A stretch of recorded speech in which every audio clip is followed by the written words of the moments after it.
Kayaan at kaligayahan ni Alana ang nakataya kaya napilitan siya mag-imbento ng kwento. Wag lamang siya maikasal sa lalaking hindi niya mahal. Sinabi niya sa kanyang mga magulang na kanasal na siya kay Aljon Antonio. Ang problema, paano niya mapapayag si Aljon na magkunwaring asawa niya? Malaki ang disgusto nito sa kanya dahil minsan na niyang inipahamak ang isang taong malapit sa puso nito. Kaya't nang subukan pa rin niyang pausapan ito at harap-harapan pa siyang tanggihan at pintasan ito, hindi niya alam kung bakit nasaktan pa rin siya at umiyak. Now she was left with no choice but to tell the truth to her parents. Papayag na lamang din siguro siyang maikasal kay Blake. Pero laking gulat niya na sumulpot si Aljon sa kanilang bahay ng gabing iyon at ipakilala ito ang sarili ng kanyang mga magulang bilang asawa niya. "You can't do this to me," exaggerated na sabi ni Alana. "Lower your voice, Alana." Malakas na saway ng kanyang mama. Galit na galit ang mga ugat sa leeg nito. "Masyado na ako nakukonsumi sa'yo." Umiling-iling siya. Hindi siya makapaniwalang pinagtutuunan siya ng pansin nito at ng kanyang papa. Dati-dati namang hindi pinapansin ng mga ito mga pinagkagagawa niya sa buhay. Kinausap lamang siya ng mga ito kapag may ginagawa siyang stunt, kagaya ng ginawa niya ilang araw na nakakalipas. Madaling araw na siyang umuwi sa bahay galing sa pag-gimmick. Normal lang yun para sa kanya. College graduate na siya kaya wala na siyang ibang pinagkakaabalahan. Hindi naman siya obligadong gumawa ng mga gawaing bahay dahil meron silang mga katulong. Sa katunayan, lumaki at nagkaisip siya sa mga katulong. Yaya ang kanya nakakasama. Obviously, walang panahon sa kanya ang mga magulang. Tanggap na niyang nakatira nga sila sa isang bahay, ngunit hindi man lang alam ng mga ito kung ano nangyayari sa kanya. Sa halip, palaging perang pinantatapat ng mga ito sa lahat ng pagkukulang ng mga to. Wala siyang ginustong material na bagay na hindi niya nakuha o nabili mula sa magagarang damit, sapatos, alahas, at kung ano-ano pa. Nakakabili siya ng mga iyon ng walang kahirap-hirap. She only had to use her cards and presto, she could get all she wanted. Noong bata pa siya, wala siyang ginawa kundi umamot ng kahit kaunting atensyon mula sa kanyang mama at papa. Ngunit tapos na mga panahong iyon. Napagod na siya kakahintay kung kailan mangyayari yon.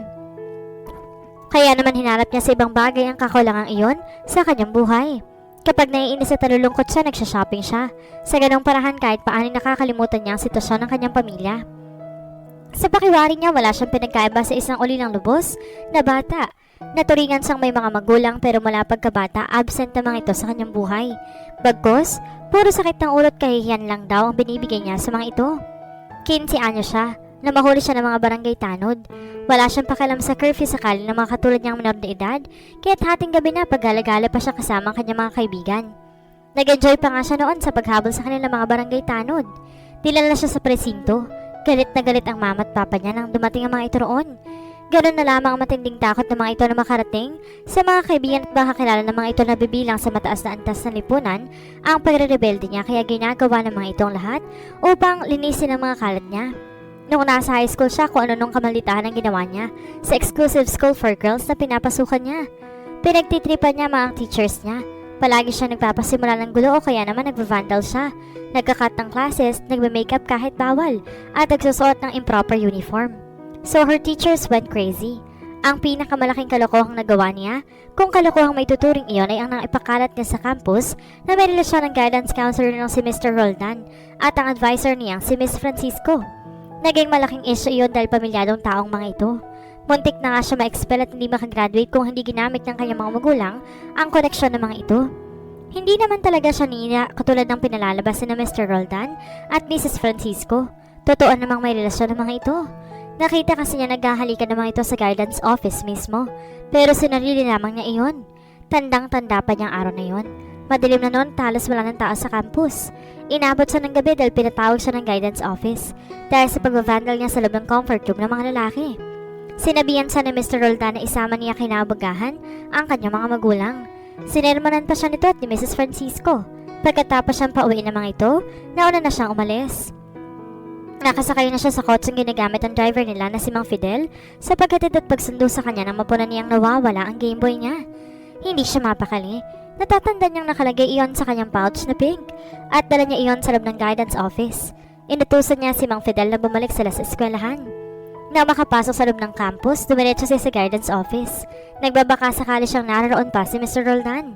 Kumatok muna siya sa pinto ng 3 beses saka niya pinihit ang doorknob. Ganoon na lamang ang pagkagulat niya na makitang nakakandong at nakayakap si Mrs. Francisco kay Mr. Roldan at naghahalikan ng mga ito. Nakabukas pa ang ilang botones ng blusa ni Mrs. Francisco. Kung nagulat siya, tripleng pagkagulat ang nakita niya sa mukha ng mga to. Nanatili siya sa kinatatayuan habang pinagmamastan ang pagkakataranta ng mga ito. Inayos ni Mrs. Francisco ang blusa nito habang lumalapit naman si Mr. Roldan sa kanya. Napaatras siya. Baka kung anong gawin ito dahil natuklasan niya ang lihim ng mga ito. Hindi naman siya sinaktan nito physically. Sinabihan lamang siya nito na huwag niyang ipagkalat ang nasaksihan. Mapapasama lang daw siya kung magsusumbong siya. Wala rin naman daw maniniwala sa kanya. Bilang kapalit, i-absuelto daw siya nito sa recent offense na ginawa niya. Di na rin daw niya kailangan isama pa mga magulang niya. Okay lang ang sinagot niya. Ngumiti ito. Umuwi siya dala ang pouch na binalikan niya. Ngunit kinabukasan, hindi siya nagsaya ng oras. Pinagkalat niya sa mga kaklase at kakilalang nasaksihan niya. Nabulabog ang buong faculty at administration department nang umabot doon ng balita. Kaharap ang kanyang mama ay kinausap siya ng school principal. Pagkatapos ayusin ang mama niyang problema, pinapangako siya nito na hindi niya uulitin ang kanyang ginawa. Napilitan siyang umuo, kaya't sa eskwelang iyon pa rin siya nakagraduate ng high school. Hindi siya pinag-initan ni Mrs. Francisco dahil batid nitong nagsabi siya ng totoo na hindi nga ito makatingin ng diretso sa kanya. Kausapin mo nga anak mo, Evangeline. Obligasyon mong disiplinahin siya. Masyado na ako maraming inintindi para ako pang gumawa nun. Anang papa niya sa kanyang mama. Napairap siya. Kung magsalita ang papa niya, parang wala rin tong kasalanan. Wala rin tong panahon sa kanyang mama, kaya panay ang paglalamierda ng kanyang ina. Madalas din pag-awayan ng mga ito, ang kawalan ng oras ng papa niya at ang di umanay pang bababae nito. Napahugot siya ng malalim na hininga. Ang matagumpay na negosyo ng papa niya ay maganda at masaya rin ang pagkasama nito at ang mama niyang socialite. Ang hindi alam ng marami, nagkanya-kanya sila at walang pakialaman sa isa't isa. Matagal ka na namin pinagbibigyan ng iyong papa. Sa lahat ng kagayang pinagagagawa mo, Alana. You've gone too far this time. Seryosong wika ng mama niya. Nasa study room sila. Kanina nadatan niyang hinihintay siya nito sa sala. Pinasunod siya nito sa study room. Naghintay raw doon ang kanyang papa. Habang salita ng salita, ang mama niya, tahimik lamang nakikinig ang kanyang papa. How could you have a relationship with a married man, Alana? Nanggagaliiting sabi ng kanyang mama. Tinagmasdan niya ito. Naka-formal dress at makeup pa ito. Alam na niya ang ibig sabihin niyon. Tsak na inumaga rin ito sa pag-ballroom dancing. Ang kasalukuyang kinahuhumalingan ito. Naka-Amerikana naman ang papa niya. Mukhang magkasunod lamang silang dumating sa bahay. Kung hindi pa nabanggit sa akin ng tita Amor mo na nasa dyaryo ka, hindi ko pa malalamang nakikipagrelasyon ka sa isang may asawang lalaki. Ang tita Amor na binanggit ng mama niya ay ang nakababatang kapatid nito. My God! Hanggang kailan mo ba talaga pasasakitin ang ulo namin ng papa mo? Anitong tila hirap na sa kanya. Ma, it's not a big issue, okay? Hindi yung dahilan para mataranta ka at ipakasalan ko sa kung sinong Poncio Pilato. Aniya, hindi kung sino lang ang anak ng tita Karen mo. Amiga nito si tita Karen. Ang Poncio Pilato naman na tinutukoy niya ay ang mayabang na anak ni tita Karen na si Blake. Negosyante ito tagapagmana ng malaking kumpanya ng sinulid. College student pa lamang siya ay nagpapahiwatig na ng pagkagusto sa kanya si Blake. Ilang beses niyang tinabad ito na wala itong aasahan sa kanya, pero makulit pa rin talaga to. Sadyang ang hambog ito kahit sinabi nitong hindi raw magtatagal, babagsak din siya sa mga kamay nito. Ang lakas ng loob nitong sabihin yun. Palibhasa akala nito magugustuhan to ng lahat ng babae. Yun ang naiisip niyang dahilan kung bakit hindi pa rin ito nagagawang tigilan siya. Sa palagay niya masyado lamang niyang na-challenge at tatapakan ng ego nito. Bukod sa masamang ugali na ipangako na niya sa kanyang sarili na hindi siya mag-aasawa ng isang negosyante katulad ng kanyang papa. Ayaw niyang matulad sa kanyang pamilya ang bubuuin niyang pamilya sa hinaharap. Kaya't ganoon na lamang ang reaksyon niya sa sinabi ng kanyang mama. Hindi niya lubos maisip kung paano ipinalagay nito na papayag siya sa gustong mangyari nito. Mama, hindi ko gusto si Blake. Katwiran niya. Hindi siyang pinapangarap kong maging asawa. Ang hambog na yon? Umiling-iling siya. Wag na lang. Aniya nakahalukip habang nakaupo sa couch. At anong gusto mong gawin sa buhay mo? Ang maging isang kabit? Asik nito sa kanya. Mukhang mahihirapan siyang malusutan ng galit ito sa pagkakataong yon. Ma, huwag ko kayo maniwala sa nakasulat sa dyaryo. Hindi ko naging nobyo ang Jason na yun. Pagsisinungaling niya. Yes, we went out a couple of times pero hanggang doon lang yun. There's nothing to worry about, I assure you. Kahit naman sakit siya ng ulo, hindi niya naman hinangad na makasakit ng kapwa, lalo na makasira ng isang pamilya. She would never do that. She met Jason in a bar. Vocalista ito ng bandang regular na tumutugtog doon. Unang pagkikita pa lamang nila ay may atraksyon na silang nadarama para sa isa't isa. Nang tanongin siya nito sa ikatlong beses, nang pagdadate nila kung pwede raw ba siyang maging nobya nito, umuo agad siya. She liked him. Nakalimutan niya ang kanyang mga problema kapag ito ang kasama niya. He always made her laugh and he treated her like a princess. Bagay na ni minsan hindi pa niya naranasan. Ibinigay nito ang isang bagay na matagal na niyang hinihintay mula sa kanyang mga magulang, ang atensyon at oras nito. She couldn't tell if she loved him though. Ang alam lang niya nag-enjoy siya sa company nito. When she was with him, she forgot all of her hang-ups. Kaya nang malaman na niya ang paninilang nito ay kakatuwang hindi siya sasaktan. Sandali lang siyang nagalit at pagkatapos okay na siya. Nasa bar sila nung sugurin siya ng isang buntis na babae. May nakasunod ditong security guard. So ikaw palang babaeng ginagamit at tungan ng asawa ko para yumaman siya. Anang babae. Bumaba ang tingin niya sa namaumbok ng tiyan nito. Kapag huwag nakakunot ang noong ibinalik niya ang tingin sa mukha nito. Siya ba talaga ang sadya nito o napagkamalan lamang siya nito? Nakuha na nito ang atensyon ng mga taong naroon. Miss, I don't know what you're talking about. Mahinahong wika niya. Baka nagkakamali ka. Alana Lopez, right? Mataring nasabi nito. Asawa ko lang naman ang lalaking katabi mo. Anito. Otomatikong napatingin siya kay Jason. Tila na mutla ito. Nabasa niya sa mukha nito ang katotohanan ng sinabi ng babae na nag-claim na asawa nito. 7 buwan ang sanggol na nasa tiyan ko. Alam mo rin ba na bukod sa dinadala kong bata sa napupunan ko, may isa pa kaming anak na lalaki? He is 3 years old. Alam mo rin bang iiwan na kami ni Jason para sa'yo? Pero tanga ka kung iisipin mong iiwan niya kami at sasama sa'yo dahil mahal ka niya. Nagkakamali ka. Ako na nagsasabi sa'yo na ikaw lang ang nakikita niyang paraan para yumaman siya. Maganda ka, Alana. At bata ka pa naman. Huwag mong agawan ng amang mga anak ko. Susan, tama na. Pigil ni Jason sa babaeng nagsasabing asawa nito. Hinila nito palabas ng bar ang babae. Naiwan siyang tulala at pinagtitinginan ng mga tao. Hindi na siya nagtaka kung kumalat ang pangyayaring iyon sa sirkulo ng mga elitista at umabot sa kaalaman ng kanyang mama. Nalaman-laman niya na sa dyaryo na palang nangyari noong isang gabi mula sa matalik na kaibigan niya na si Lena. Tinawag daw siyang homewrecker nang sumulat ng artikulong iyon na ang nag-iisang anak daw na matagumpay na negosyanteng si Mr. Julian Lopez at socialite na si Evangeline Lopez ay kabit pala ng isang vocalist na isang banda. She did not mind it. Wala siyang pakialam sa sasabihin at iisipin ng ibang tao tungkol sa kanya. Kilala niya ang kanyang sarili at yun lamang ang tagapaniniwalaan niya. Ngunit hindi yun maintindihan ng mga magulang niya. Maaari nga nagsasabi ka ng totoo, Alana, pero hindi na natin mabubura ang mga tao sa isipan nila tungkol sa iyo hanggat hindi tayo nagbibigay ng patunay na walang katotohanan ng balitang yon. At wala kaming ibang naisip na paraan kundi ang paalam sa lahat na hindi pwede mangyari na sa balita dahil matagal mo ng nobyo si Blake at ngayon magpapakasal na kayo. Ma, we don't owe anyone an explanation. I don't owe them an explanation. I don't care kung anong iisipin o sasabihin nila. I am not a homewrecker at wala akong ginagawang masama. Well, maybe you don't, Alana, but we do. Ayaw namin ng papa mong patuloy na isipin ng lahat na posibleng ngang nagkaroon ka ng relasyon sa isang lalaking hindi na nga natin kauri ay may asawa pa. You've gone too far, Alana, and this time, hindi na namin ito mapapalagpas. You're going to marry Blake whether you like it or not.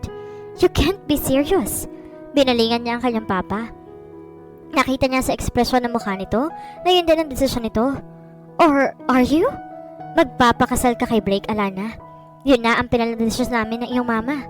Wika nito. No! Mariing protesta niya. Napatayo siya mula sa kinaupuan. I can't marry Blake. You can go and you will, Alana. I can't. Nataranta na siya. Hindi niya alam kung paano malulusutan ang nais ipagawa ng mga ito. Hindi siya makakapayag na maikasal siya sa hambog na Blake na iyon. Nakikinigin na niya ang itinatagumpay sa mga labi nito. Tsak na gagawin itong miserable ang buhay niya. Baka dahil lamang sa natapakang ego nito kaya gusto siyang pakasalan nito. She knew it was still an all game for him. At sa pagkakataong iyon makikita na nito ang paraan upang magtagumpay. Pero mamamatay muna siya bago mangyari yun. I can't marry Blake, Mama. I can't marry him because I just married the man I loved this morning. Kinakabahang sabi niya. What? Magkasabay na bulala sa mga magulang niya. You're married? Tumango siya. Yun ang dahilan kung bakit ngayon lang ako umuwi. Bukas ko pa sana sasabihin sa iyo na nagpakasal na ako pero eto't kinumpronta niyo na ako. Ani ang kagat pa ang kanyang dila. And who is this man? His name is Aljon Antonio, Mama. God! Sana mapapahid ko si Aljon sa plano ko, naisip niya. Nagpapahinga si Aljon sa kanyang condominium unit. Ang kinita niya mula sa pinakaunang malaking project na pinamahalaan niya bilang arkitekto ang ginamit niyang pambili niyon. Binigyan niya ang kanyang sarili ng 2 buwang bakasyon dahil puro trabaho lang daw ang inaasikaso niya. Pagkatapos ng i-design ng isang malaking hotel and resort sa Palawan, nagsimula na siya makilala sa larangan ng arkitektura. Malaki ang naitulong sa kanya na may-ari ng hotel and resort na iyon na si Mr. C. Nirekomenda siya nito sa mga kaibigan at kakilala nito kaya nagkaroon siya ng maraming kliyente. Sa lahat ng yon, ang kanyang mga magulang ang nagsisilbing inspirasyon niya. Naalala niya ang pagsikap ng mga ito. Dahil sa sipag at syaga ng mga ito ay natapos siya at ang kanyang kapatid sa pag-aaral. Dating teacher ang nanay Lani niya at government employee naman ang tatay Limbol niya. Nang mamatay ang lolo niya sa father's side, ipinamana ito sa kanyang tatay ang ilang ektaryang lupa nito sa Pangasinan.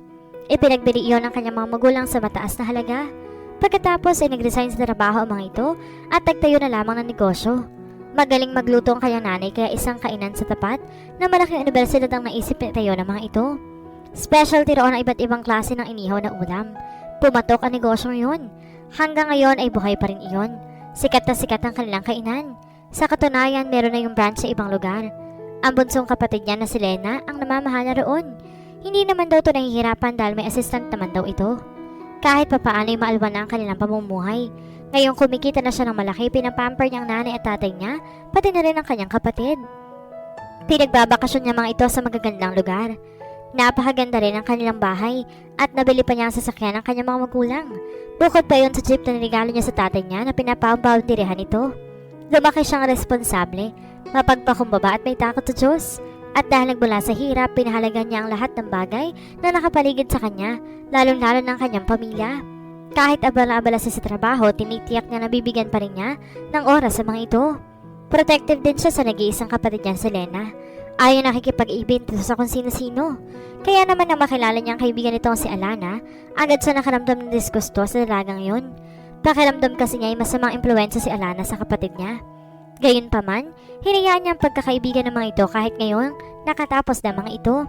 Ang isa pang pinagtataka niya ay wala siyang narinig mula kay Lena na hindi maganda ang ugali ni Alana. Kahit nga ang kanilang mga magulang malapit din ang loob kay Alana. Lalo ng nanay niya, kung ituring nito ang babaeng iyon para na ring anak. Siya lamang ang nag-iisang membro ng kanilang pamilya na hindi napaamo ni Alana. Hindi kasi niya gusto ang ginagawa nito. Masyado itong maluho. 20 sa years na ito pero wala pa ring achievement. Pagka-graduate sa kursong business management, hindi niya nabalitang nagtrabaho ito. Bagkos, nakaasa pa rin to sa mga magulang nito. Mahilig pa rin to sa nightlife. Alam niya ang tungkol doon dahil narinig niya minsan na pinag-uusapan ito ng nanay at kapatid niya. Naistorbo pa pamahinga niya nang tumunog ang doorbell. Tumayo siya at binuksan ang pinto. Ang kapatid niya ang nabungaran niya. Dire-diretsong pumasok ito ng sala at umupo sa may sofa. Busy ka ba, kuya? Tanong nito. Hindi naman, bakit? Pwede ba kitang makausap? Sure, why not? May problema ba? Ako walang problema, pero si Alana meron. What else is new? Palagi namang nasasangkot sa gunong kaibigan mong yon. But this time, it's really serious. What do you mean? At inumpisa nitong pagkukwento. What? Kapag kwan ay balalas niya na sabihin nito, ang isa pang sadya nito sa kanya. Nasisiraan na nga yata talaga ng ulo yung kaibigan mo eh. Paano niya naisip na gamitin ako para makalusot siya sa kalokohan niya? Nagipit na kasi siya, kuya. Wala na siyang naisip na bang paraan para hindi may pakasal sa mayabang na bambo na yun eh. Wala siyang kilalang matinong lalaki na hindi mapagsasamantala sa kanya kaya ako ang ginamit niya, ganun ba? Palibhasa kasi puro hindi matitinong lalaki nakakahalubilo ng lukarit mong kaibigan. Wala siyang alam kundi magpasarap sa perang binibigay sa kanya ng mga magulang niya. Labis siyang nainis sa ginawa ni Alana. Ni isa panaginip, hindi niya hinangad na maging asawa isang Alana Lopez na ang tanging may pagmamalaki lang ay ang pagiging anak mayaman nito. Hindi niya maintindihan kung paano ito natatagal ang pakisamahan ng kapatid niya, ngayong magkaiba-iba ang personalidad ng mga ito. Homebody, responsible at higit sa lahat, simple lang ang kapatid niya. Samantalang party-goer, lukaret at sosyal labad si Alana. Hindi nga niya inakala makikipagkaibigan ito sa isang ordinaryong tao na katulad ng kanyang kapatid. Simple lamang ang kanilang pamilya. Nakakaluwag man sila sa buhay, hindi rin niya masasabing napantay nilang kahit kahati man lamang ng kayamanan ng pamilya Lopez. Kuya Aljun, tulungan naman natin si Alana. Wala siya ibang matatakbuhan kundi ako eh. Kaya nga ako na mismo nakikiusap sa'yo, tulungan mo siya. Pakiusap pa rin ang kanyang kapatid. Sandaling panahon lang naman yun eh.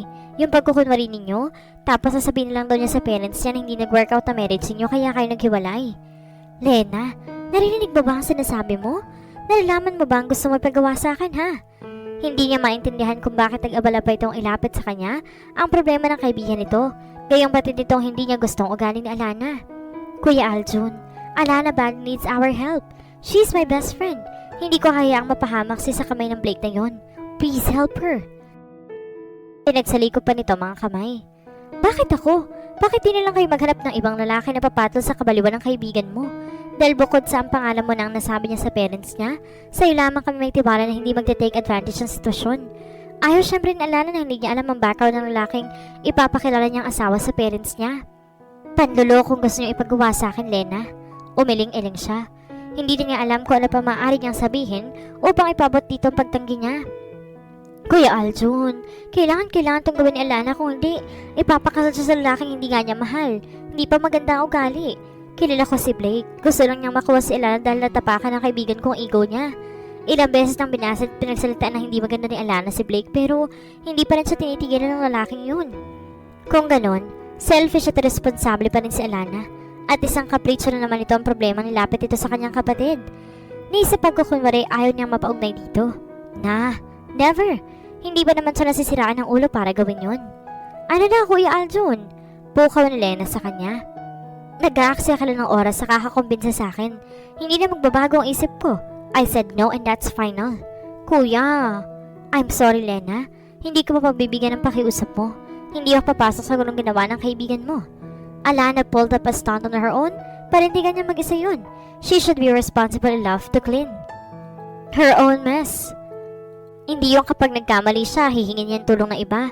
Panahon na para matutunan niya maging responsable. Yan ang sabihin mo sa kanya. Hindi mo ba talaga siya matutulungan? My decision is final. The answer is no. Hindi ka ba naaawa kay Alana? Pangongonsensya pa nito. You never give up, do you? Iiling-iling na tanong niya. Hindi ako makikiusap ng ganito kung di talaga importante. Mahalaga sa akin si Alana, Kuya Aljun. She's my best friend. Ayoko siya mapahamak. Alam kong ayaw mo sa kanya noon pa kaya ayaw mo siyang tignan, pero kung bibigyan mo na ng pagkakataon ng sarili mo para makilala siya, malalaman mong hindi naman siya tulad ng iniisip mo, Kuya Aljun. Marunong kumilatas ang tao sa nanay at tatay. Bakit sa tingin mo napalapit sa kanila si Alana? Hindi ba't sabi naman nila na okay si Alana? Na hindi siya bad influence sa akin gaya ng iniisip mo. Ikaw kasi, basta mo na lang siyang hinuhusgahan? Lena, hindi lang naman ako yun ang dahilan. Pilit na pagpapaliwanag niya. Mabuti sana kung di na kailangan pang manloko. Kuya, Alana's parents made a drastic move so she needs a drastic way out. 6 months lang naman kayo magkukunwari or maybe less.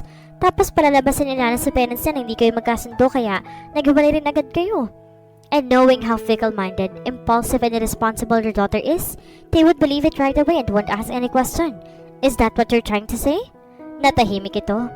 Lena, look. Masyado malaking pabor ang hinihingi mo sa akin. Marami pa naman siguro lalaking kakagat sa plano ni Alana. It doesn't have to be me. Ilang beses ko bang kailangan sabihin, Kuya, na ikaw ang unang-unang tao pumasok sa isip niya? Siyempre, nagtaranta na siya. Besides, fake lang naman ang kasal ninyo eh. At di naman yung kailangan malaman pa ng mga tao. Before you know it, tapos ng palabas at tutulungan mo ng kaibigan ko.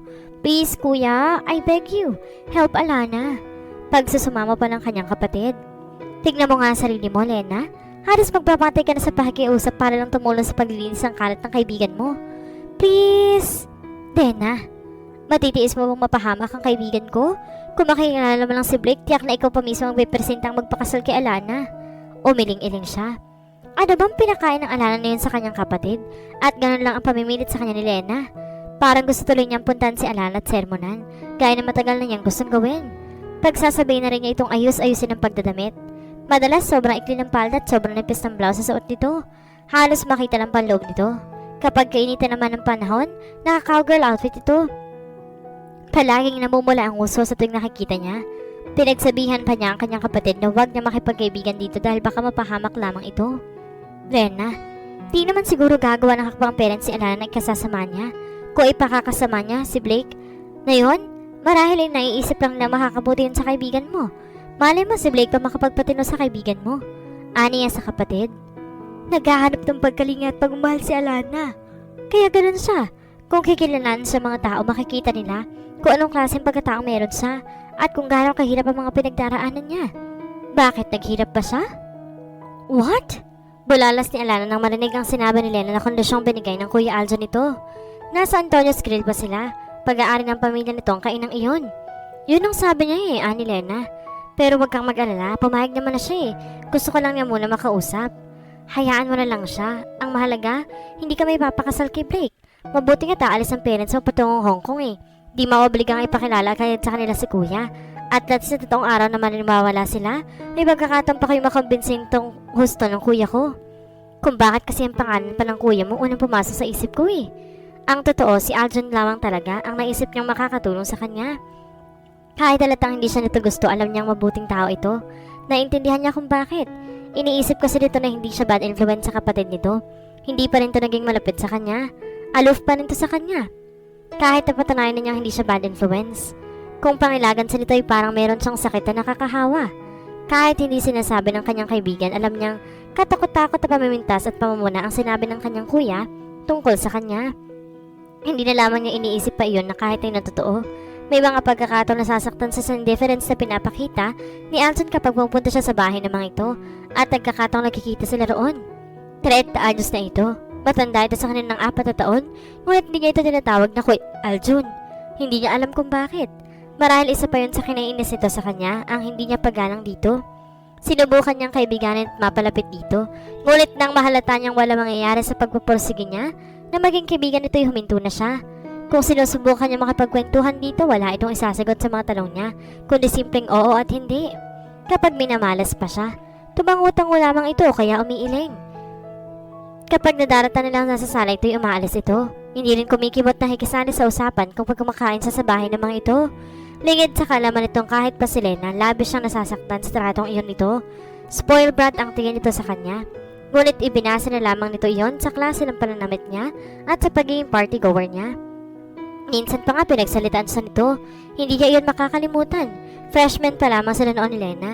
Pinagpaalam nito sa mga magulang nitong samahan sa matulog sa kanilang bahay dahil wala siyang kasama roon. Madaling araw sila lumabas ng disco. Aksidenteng naibangga niyang kanyang kotse sa isang poste dahil madaling mampartingan na dinaanan nila. Hindi naman sila nasaktan. Responde ang mga pulis sa nasaksi nangyari. Tinawagan ng mga ito ang kanilang mga magulang. Si Aljon na nakausap ng mga pulis. Agad ito nagtungo sa ospital na pinagdalhan sa kanila upang masigurong walang nadamage sa kanilang katawan. Galit na galit ito nung dumating. Ang akala ko ba matutulog lamang sa inyong kapatid ko? Kuya, huwag mo nang sasihin si Alana. Sinanyasan niyang kaibigan na hiyaan na lamang kapatid nito. Ang lakas ng loob mong magmaneho ng walang lisensya, and you're drunk. Kung gusto mo ipahamak ang sarili mo, huwag mong idadamay ang kapatid ko. Kuya Aljon, tama na. Hindi ko to ipararating sa mga magulang namin, Alana. Pero ayoko nang maulit pa to. Tama ako.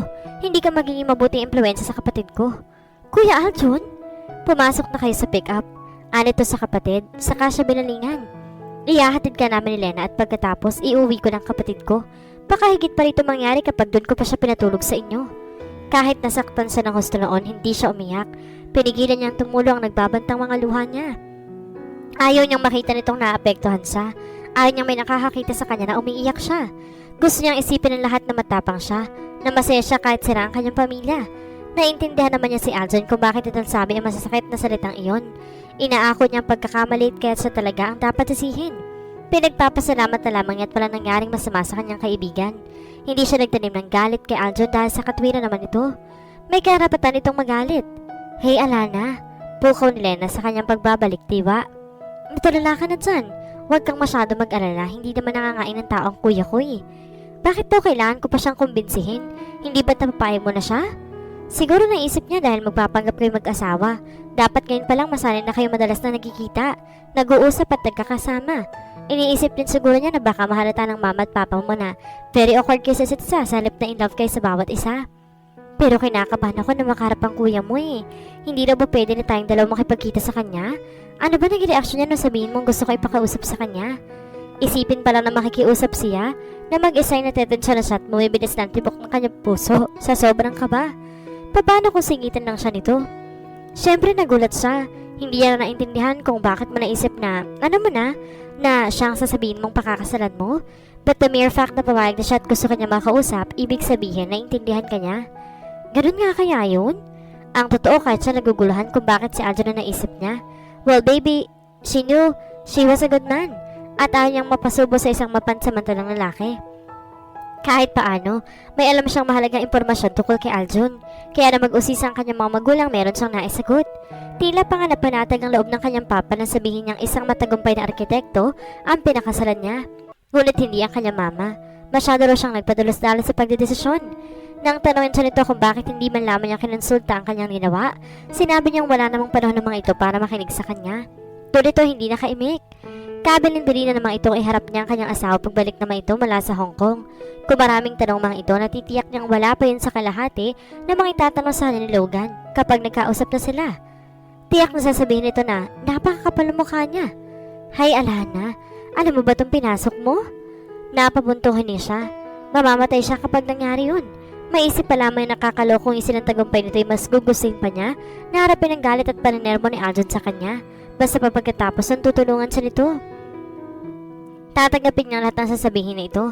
Papasok lamang yung sa isang tenga pagkatapos ilalabas sa kabila. Okay, I'm ready. Kapag kuwain sabi niya kay Lena. Ha? Anitong nakakulot ang noo. I think I can face your brother now. I think I'm ready to talk to him. I can do it, right? Of course you can. Sigaw na nito. Sus, sino ba naman ang kuya ko para katakutan mo? Ikaw pa ay hindi ba't wala kang inuurungan kahit sino? Si kuya lang yun. O nga, madali lang yung utuin.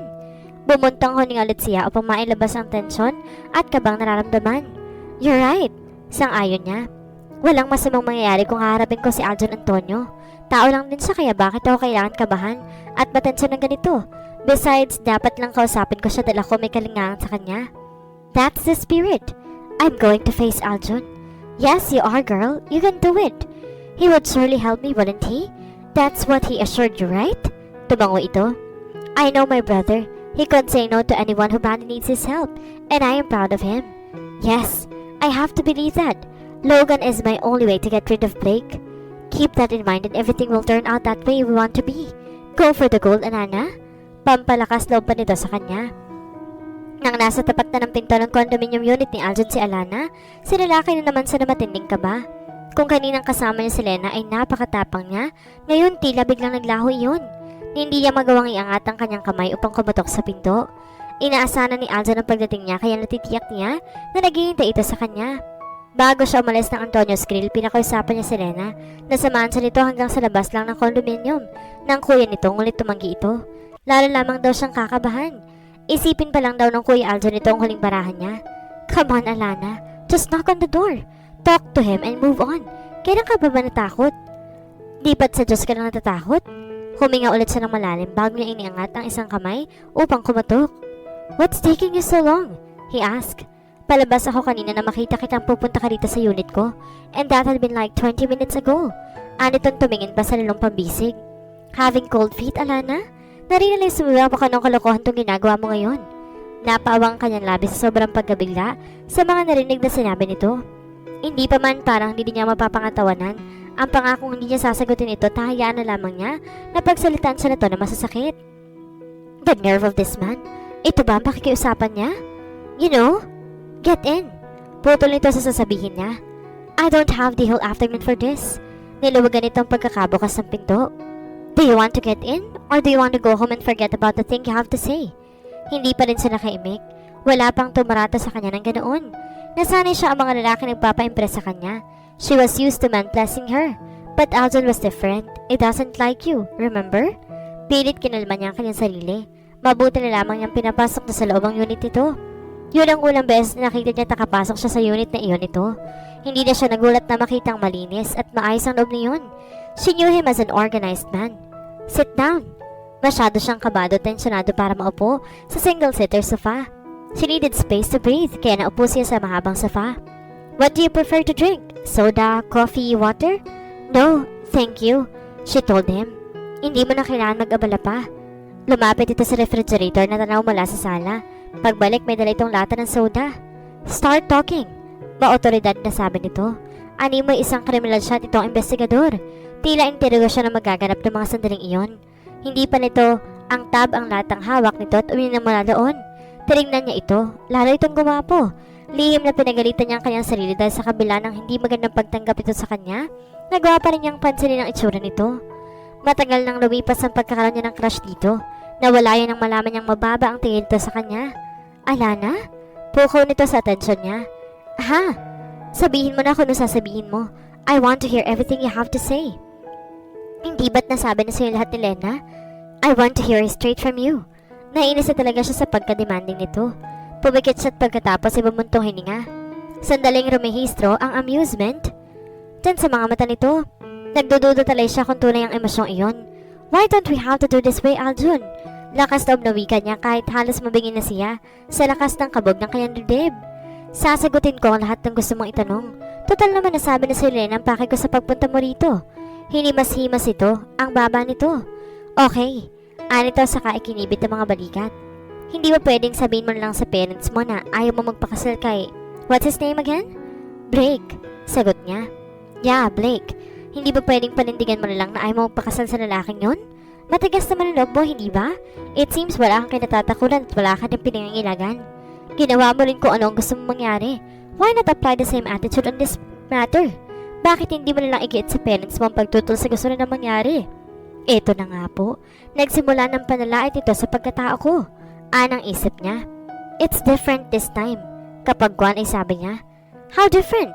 Well, kung hindi pa nababanggit sa iyo ni Lena ang tungkol sa balita sa Jared tungkol sa akin, sasabihin ko sa iyo ngayon.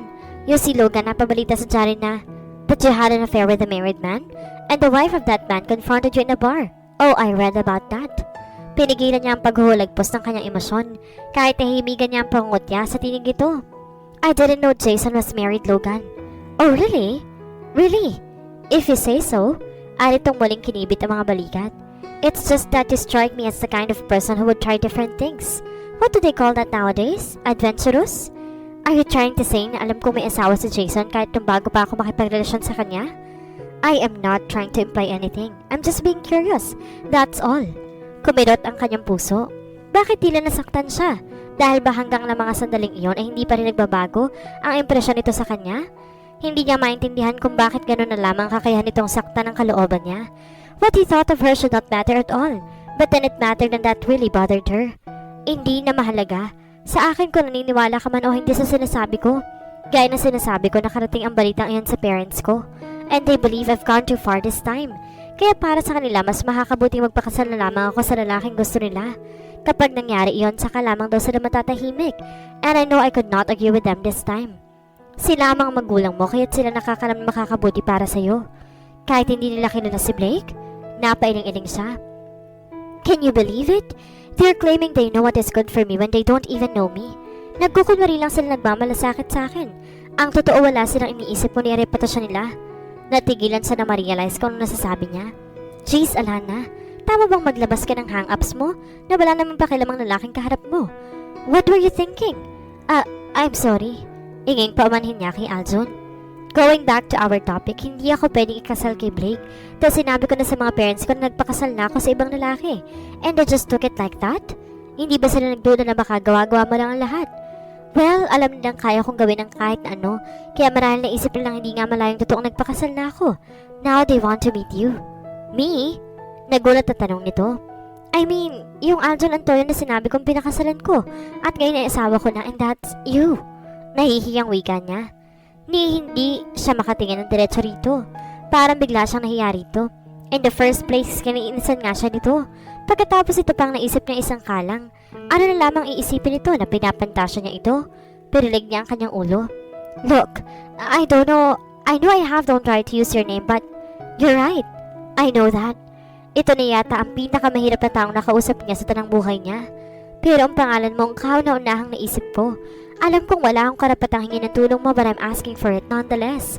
Kung may ibang paraan lang, kung may kakilala lang ako at hindi magsasamantala sa sitwasyon, I swear to God, hindi ko hingin ng tulong mo.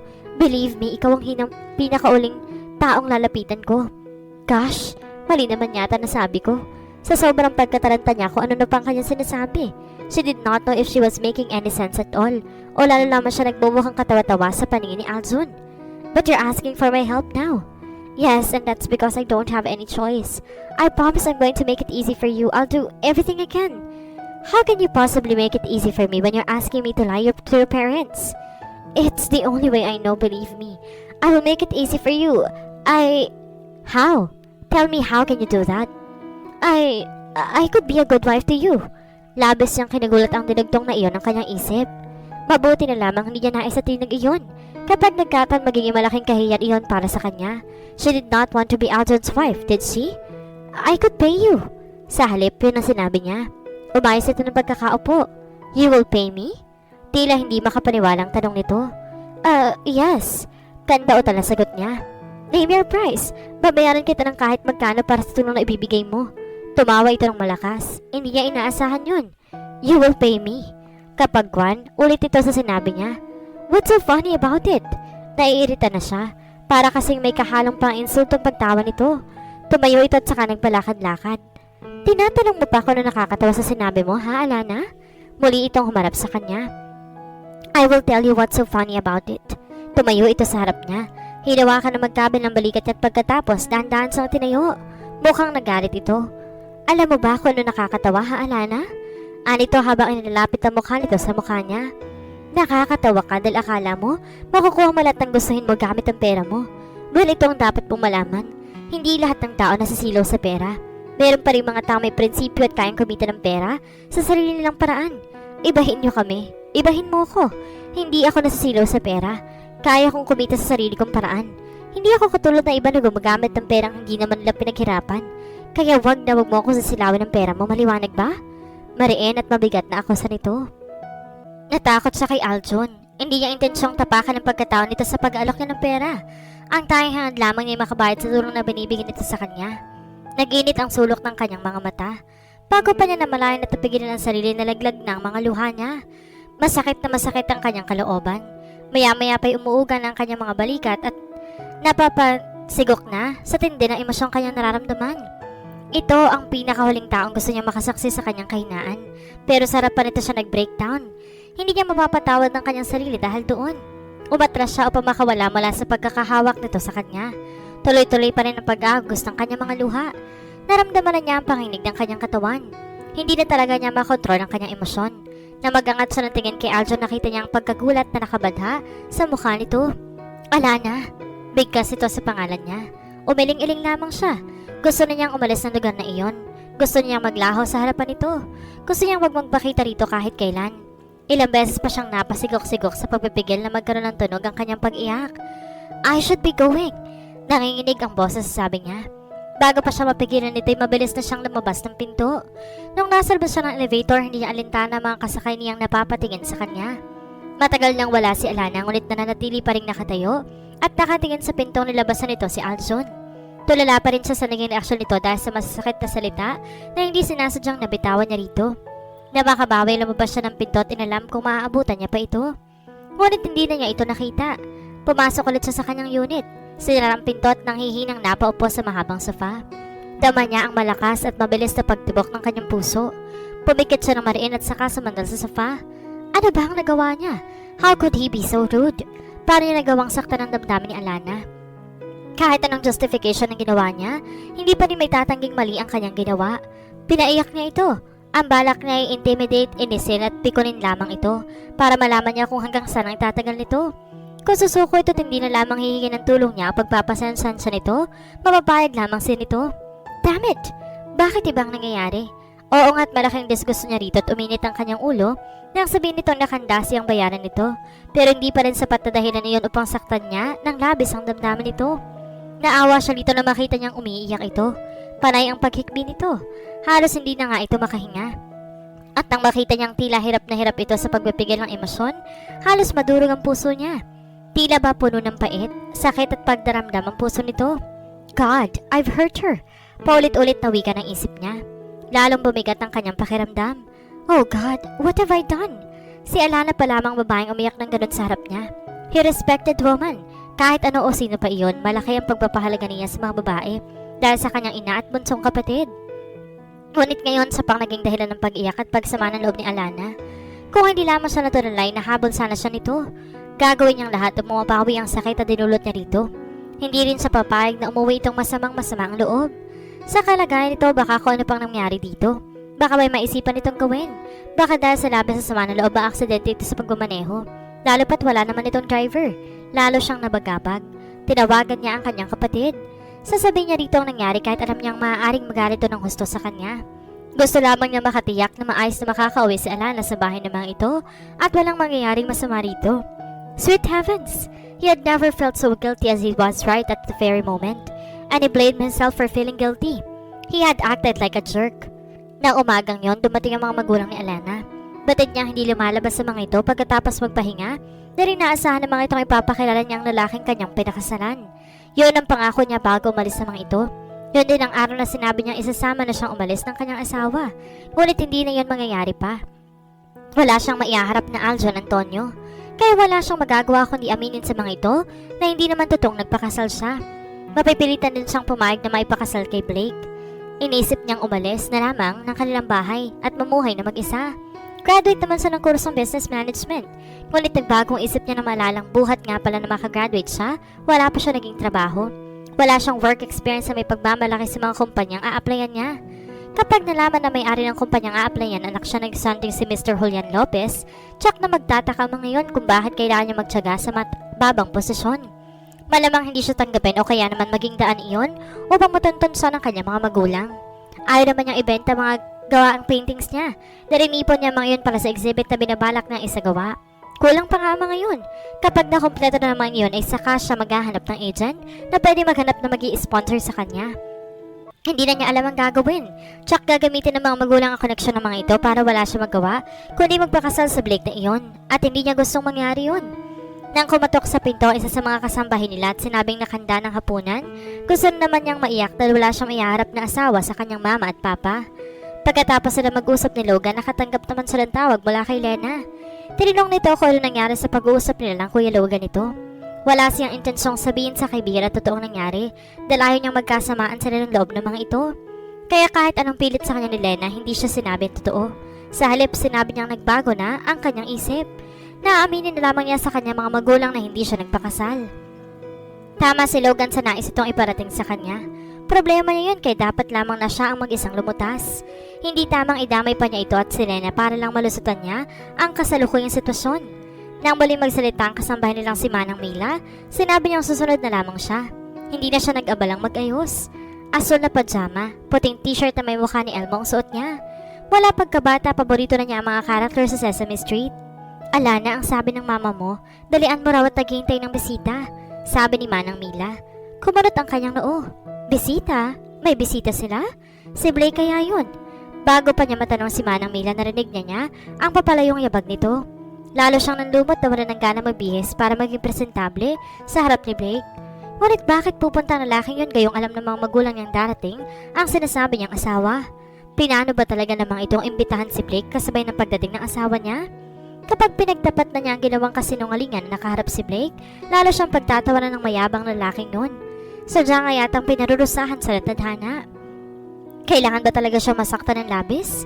Huminga siya ng malalim upang kahit papaano mabawasan ang paninikip ng kanyang dibdib. Ilang saglit pat bumaba na siya ng kama at lumabas ng kwarto.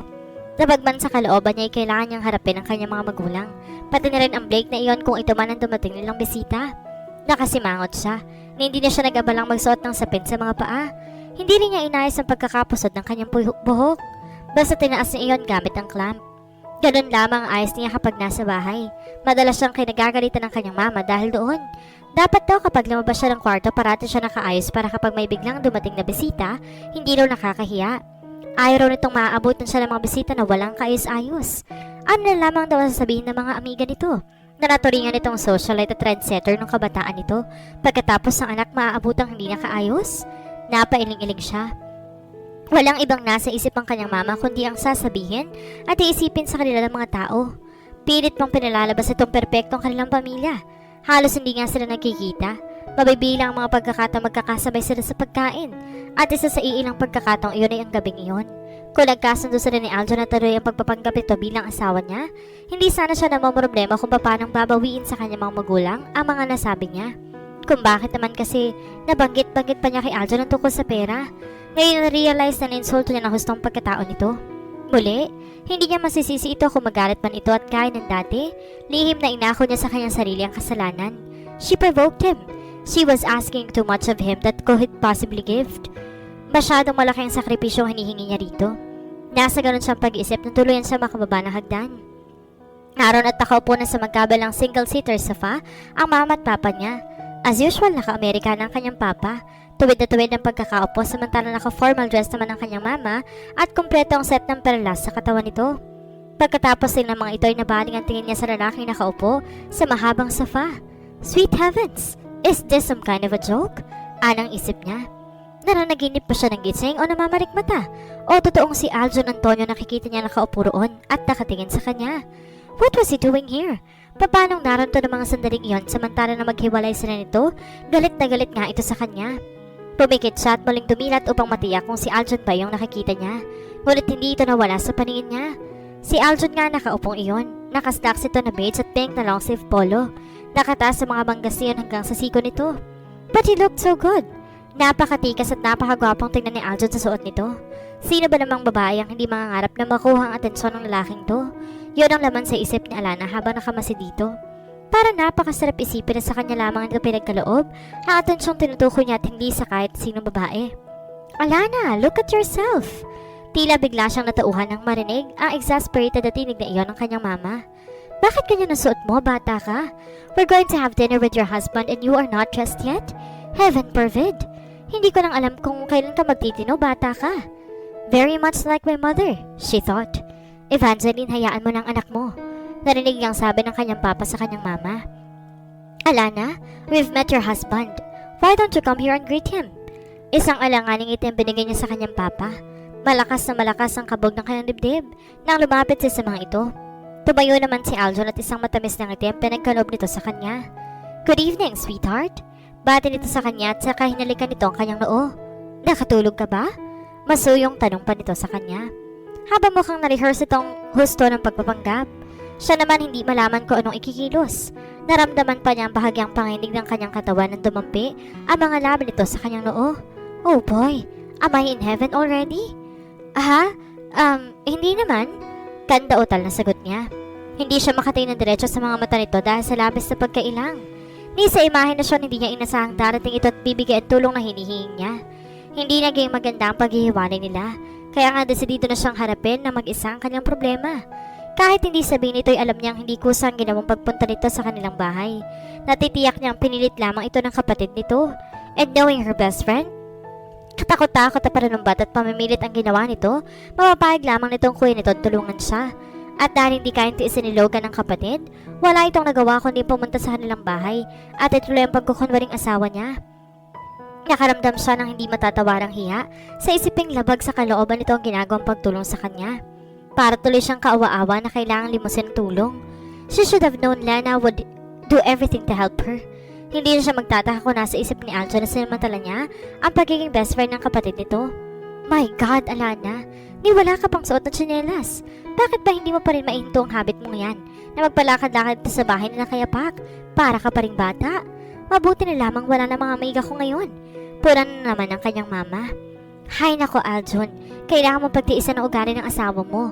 May pagka-childish ang batang yan kaya ngayon pa lang, hinihiling ko na sa iyong habaan mo iyong pasensya. Dugdong pa nito. Her mother spoke to Aljon with fondness. Iisa lamang ibig sabihin niyon. Gusto nito ang binata. Kilala niya ang kanyang mama kapag hindi nito ka-level ng kaharap at hindi nito gusto iyon, tahimik lamang ito at nakataas ang noo.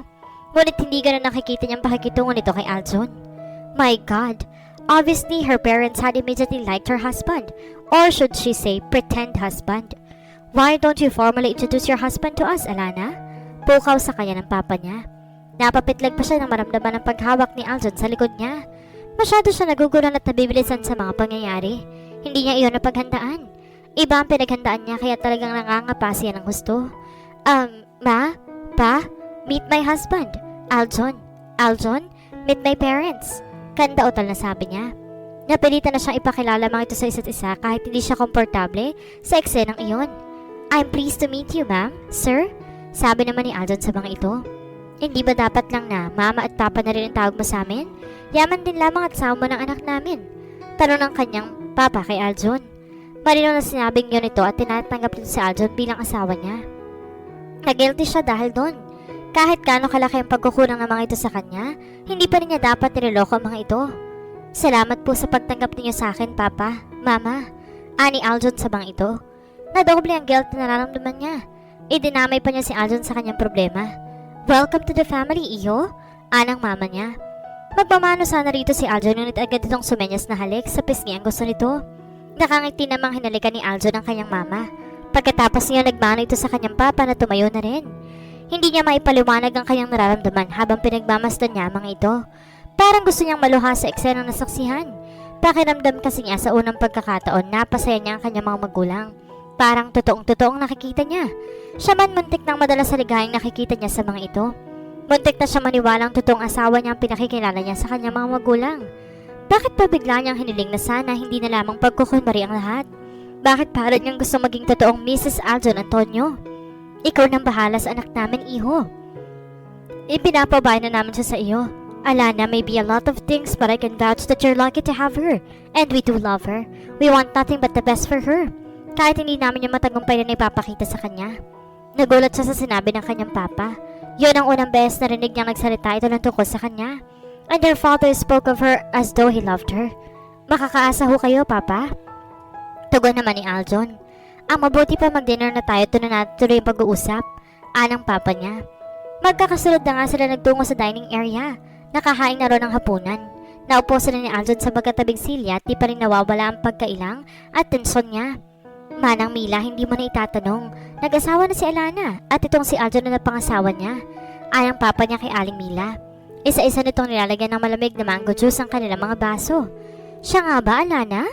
Natutuwang wika ni Manang Mila. Natutuwa ako para sa iyo, anak. Kiming ngumiti lamang siya. Ikinagagalak ko ho kayo makilala, Aling Mila. Sabi naman ni Aljon. Tumayo pa ito tagmano. Natuwa naman si Aling Mila sa paggalang na pinakita ni Aljon. Talagang napalaki na maayos na tatay Limbal at nanay Lanis ni Aljon at Lena. Kitang-kita yun sa natural na kilos ni Aljon. Alagaan mo si Alana, ha, Aljon? Mapalad ka at siyang napangasawa mo. Mabait na bata itong si Alana.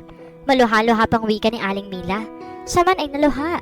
Malapit na malapit sa kanya si Manang Mila. Kay Lena, ito ang nakakaalam sa lahat ng mga pinagdaraanan niya. Mas tumayo pa itong ina kaysa sa kanya, sa kanyang mama. Tumayo ito at niyakap ito. Salamat, Manang Mila. Hinagod-hagod itong kanyang likod. Excuse my daughter. Aljon, anang kanyang mama. Masyado kasing malapit ang batang yan sa mga katulong dito. Napatingin siya sa kanyang mama. Hindi niya nagustuhan ng sinabing yun ito. Parang isang malaking kahiya na maging malapit sa mga katulong. Ano magagawa niya kung sa mga katulad ni Manang Mila siya nakakasumpong ng pagmamahal na hinahanap niya? Okay lang ho yun, sabi ni Aljon sa kanyang mama. Isa ho yun sa mga katangin na gustuhan ko sa inyong anak. Mabait at mapagpakumbaba siya kahit nabibilang siya sa mataas na antas ng lipunan. Muntik na siyang mapaubo sa sinabing yun ito. Hindi niya mabasa sa ekspresyon ng mukha nito kung bahagi pa rin ba yun ng pagkukunwari o yun talaga ang tingin nito sa kanyang pagkatao. Kung sana ngay ganun ang impresyon nito sa kanya, kung hindi niya alam magkukunwari lamang sila at malaki ang diskusyon nito sa kanya, baka maniwala pa nga siyang totoo sa loob nito ang papuring binitiban nito. But she knew him and she knew better. Alam mo ba, iho, na pamilyar sa akin ang pangalan mo? Pag-iiba ng kanyang papa sa usapan. At hindi nga ako nagkamali. Ikaw magaling na arkitektong pinagmamalaki sa akin ng aking kumparing si Angelo C. Ikaw pa lang nag-design ng hotel na resort na pinatayo niya sa Palawan? I've been there and I admire your work. Hindi nakataka-taka kung isa ka sa malaking magiging ilang bagong arkitektong mabilis magkakaroon ng pangalan sa inyong larangan. Ngayon ako naniniwalang magaling pumili ang aking unika iha. Salamat ho. Tila sanay na sanay ito makilahubilo sa kahit na sino. Hindi tamang namimili kayo ng tamang pakikiharapan na mabuti. Kahit ang namamali mo sa kalye ay nararapat na igalang, katulad ng paggalang na binibigyan natin sa malalaki at kanilang tao sa lipunan. Binalingan sa nito. Hindi ba tama naman ako, Alana? Aba, syempre po. Hindi niya maikakailang nainggit sa klase ng mga magulang na meron sina Aljon at Lena. Nagsikap din naman sina Tatay Limbal at Nanay Lana na may taguyod ang mga anak na mga ito, ngunit hindi na compromise ang panahong dapat na iukol sa mga ito na magkapatid. Kahit subsob sa trabaho na alagaan pa rin ang husto ng mga ito, sina Aljon at Lena. Malayong malayo ang magulang ng mga ito sa kanyang mga magulang. Walang mahalaga sa kanyang mama at papa kundi ang ma-maintain ang status ng mga ito sa lipunan. Puro trabaho ang nasa isip ng kanyang papa. Hindi ito nagkaroon ng panahong asikasuhin silang mag-ina. Bilang ganti, ganoon na rin ang ginawa ng kanyang mama. Ang masakit nga lang siya ang nag-suffer. Nawalan na rin ito ng oras at di lamang sa kanyang papa kundi maging sa kanya. Di naman ito nagtatrabaho ngunit kung kaano katagal ang oras na inilagay ng kanyang papa sa labas ng bahay, ganoon din katagal na wala ang kanyang mama. Pero ang pinagtataka ko, bakit kailangan ninyong magmadali?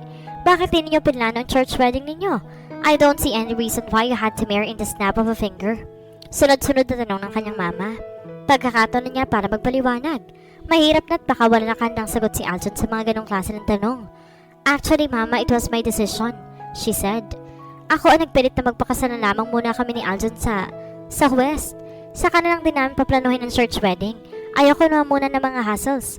I just want to keep everything simple and... Tell me, Alana, are you pregnant?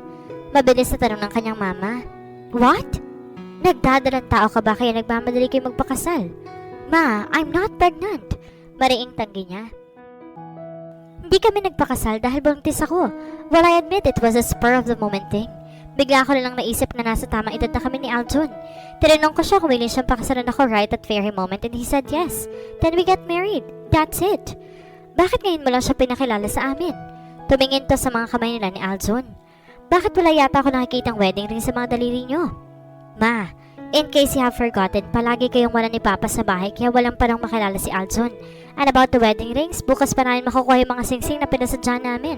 Right, sweetheart? Aniya sa kanakang binilingan si Aljun. Right. Evangeline, hayaan mo muna ng mga bata. Nasa hustong edad na sila para magdesisyon sa sarili nila. Ang mahalaga sinabi nila sa atin ang tungkol sa kanilang pagpapakasal. Pwede naman ngayon nating paluhin ang kanilang church wedding. Well, ano pa nga bang magagawa ko? Kailangan na nating simulan ng planuhin ng church wedding ninyo. Anong kanyang mama? Ma, ang gusto ko sana saka na namin planuhin tungkol sa church wedding. Maybe 3 months from now? Meron pa kasing tinatapos sa project ang asawa ko. Kapag natapos na yun at magkakaroon na kami ng panahon. But don't worry, a church wedding is definitely a part of our plan. Sandaling tila nag-isip muna ang kanyang mama. Siya, sige, kayong bahala. So long as it would be soon, that's fine with me. So, tapos na ang topic na yan. Huwag na natin i-pressure ang mga bata. Matutuwa ang kumpare ko kapag binalita ko sa kanyang manugang ko na magaling na arkitektong pinagmamalaki niya. Alam mo ba, Aljon? Nabanggit sa akin ni kumparing Angelo na gusto kanyang maging manugang. Gusto nga niyang ireto sa yung bunsong anak na si Danica. Yun pala kayo ng anak ko magkakamabutihan. Nangingiting sabi ng kanyang papa. His good reputation and achievement as an architect made up for his not being the son of a rich and a well-known family. Yun din ang natitiyak ng dahilan ng kanyang mama kaya mabilis na natanggap ng mga itong binata. Ngunit masasabi rin niyang nagustuhan ng kanyang mga magulang ang ugaling nakita ng mga ito sa binata. Aljon, iho, ang mabuti pa bukas mo na isama si Alana. Dito na muna kayo magpalipas ng gabi. Sigurado akong hindi pa nakakapag-impake ang batang yan. Kaswal na wika ng kanyang ama. Ho? Magkasabay pang bulalas nila. Nagkatinginan sila. Parang sinasabi nito na hindi na-anticipate ang sinabing iyon ng kanyang mama. Bakit? May problema ba? Tanong ng kanyang mama.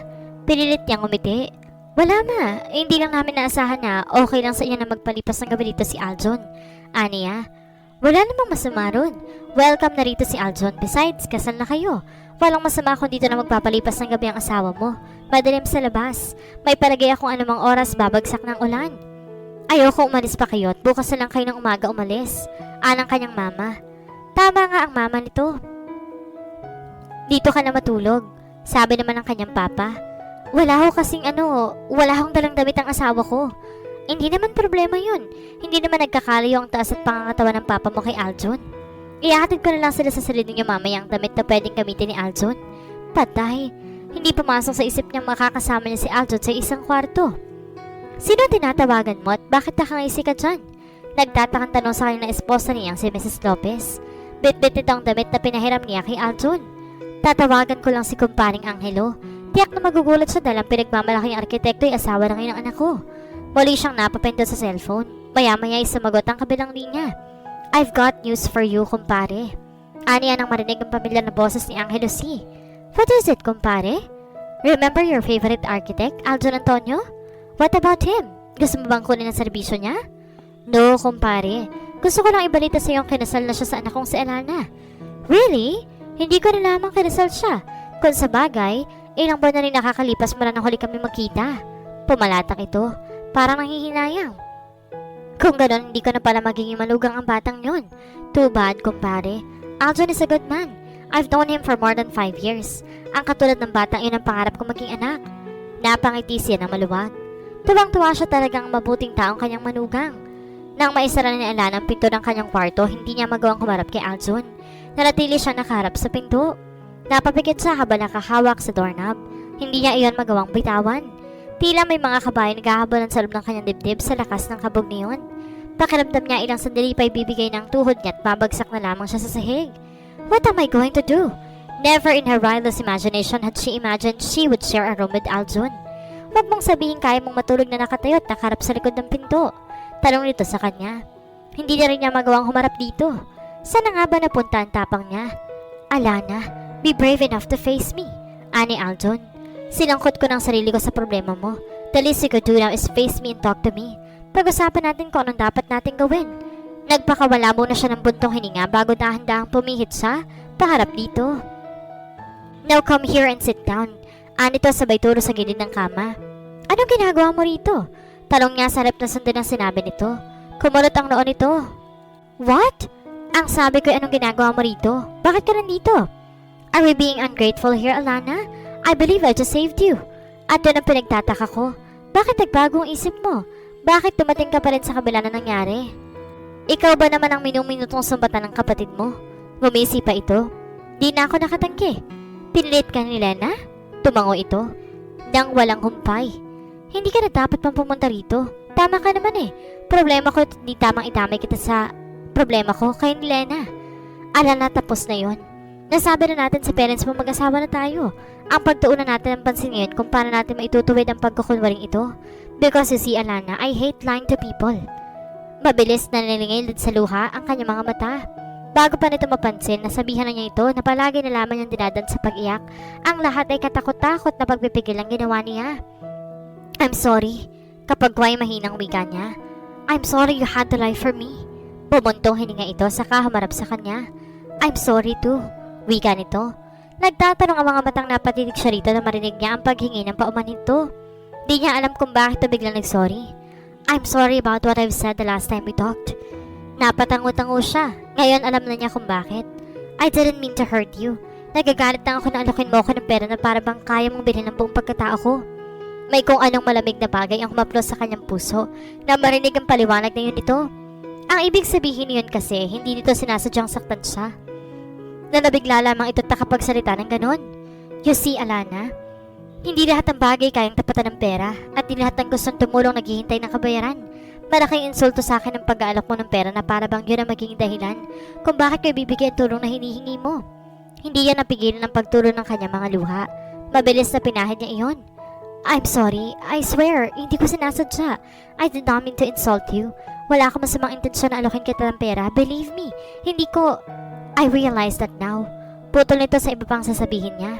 Na-realize kong hindi insultuhin at pagmalakan ako dahilan kung bakit mo ako nagawang alokin ng pera.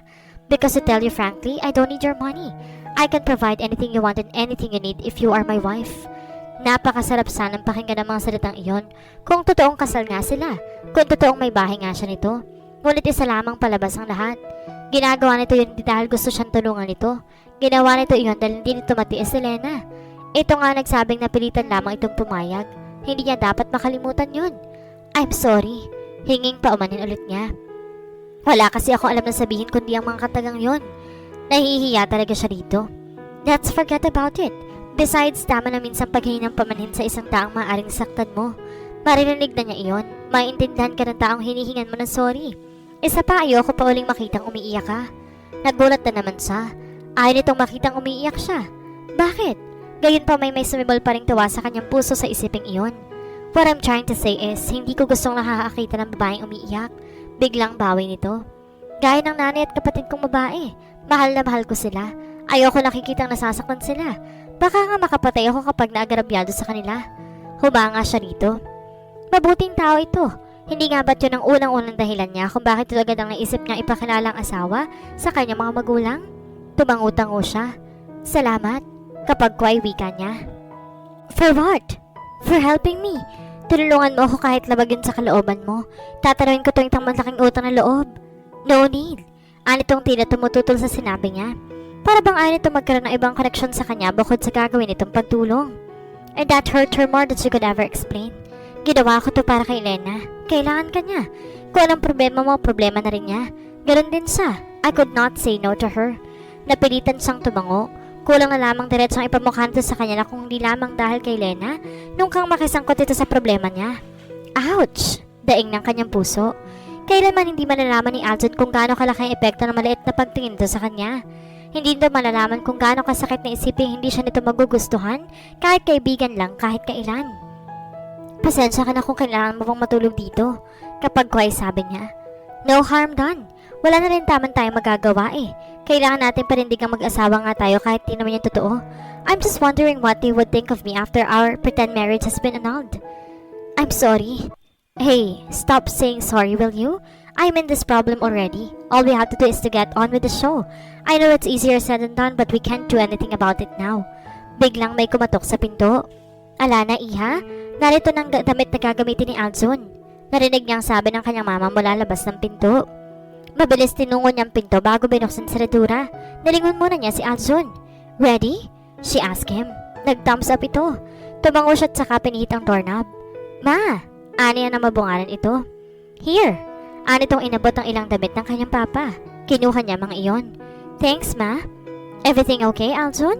Tanong nito sa kanyang asawa. Napapikit siya ng mariin nang ma-realize na sa loob pa lamang na sandaling oras, mukhang nasanay na siyang tawaging asawa si Aljon. Shame on you, Alana. Everything is okay, mama. Tubo naman ni Aljon. Good night, iho. Good night din po. Alana, asikasuin mo mabuti ang asawa mo. Anang kanyang mama ng palingan sa nito. I will, mama. Tugon nito. Tumalikod na.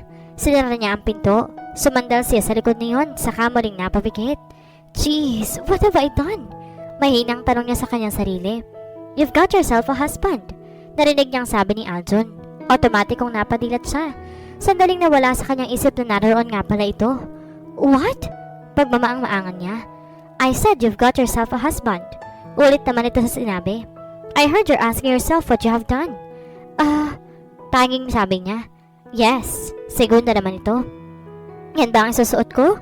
Tanong nito sabay turo sa hawak niyang pajama at t-shirt. Yes, sagot niya saka inabot dito mga damit. Okay lang ba na ako maunang gumamit ng banyo mo? Yes. Wala pa rin sa loob na tugon niya. Alana, are you okay?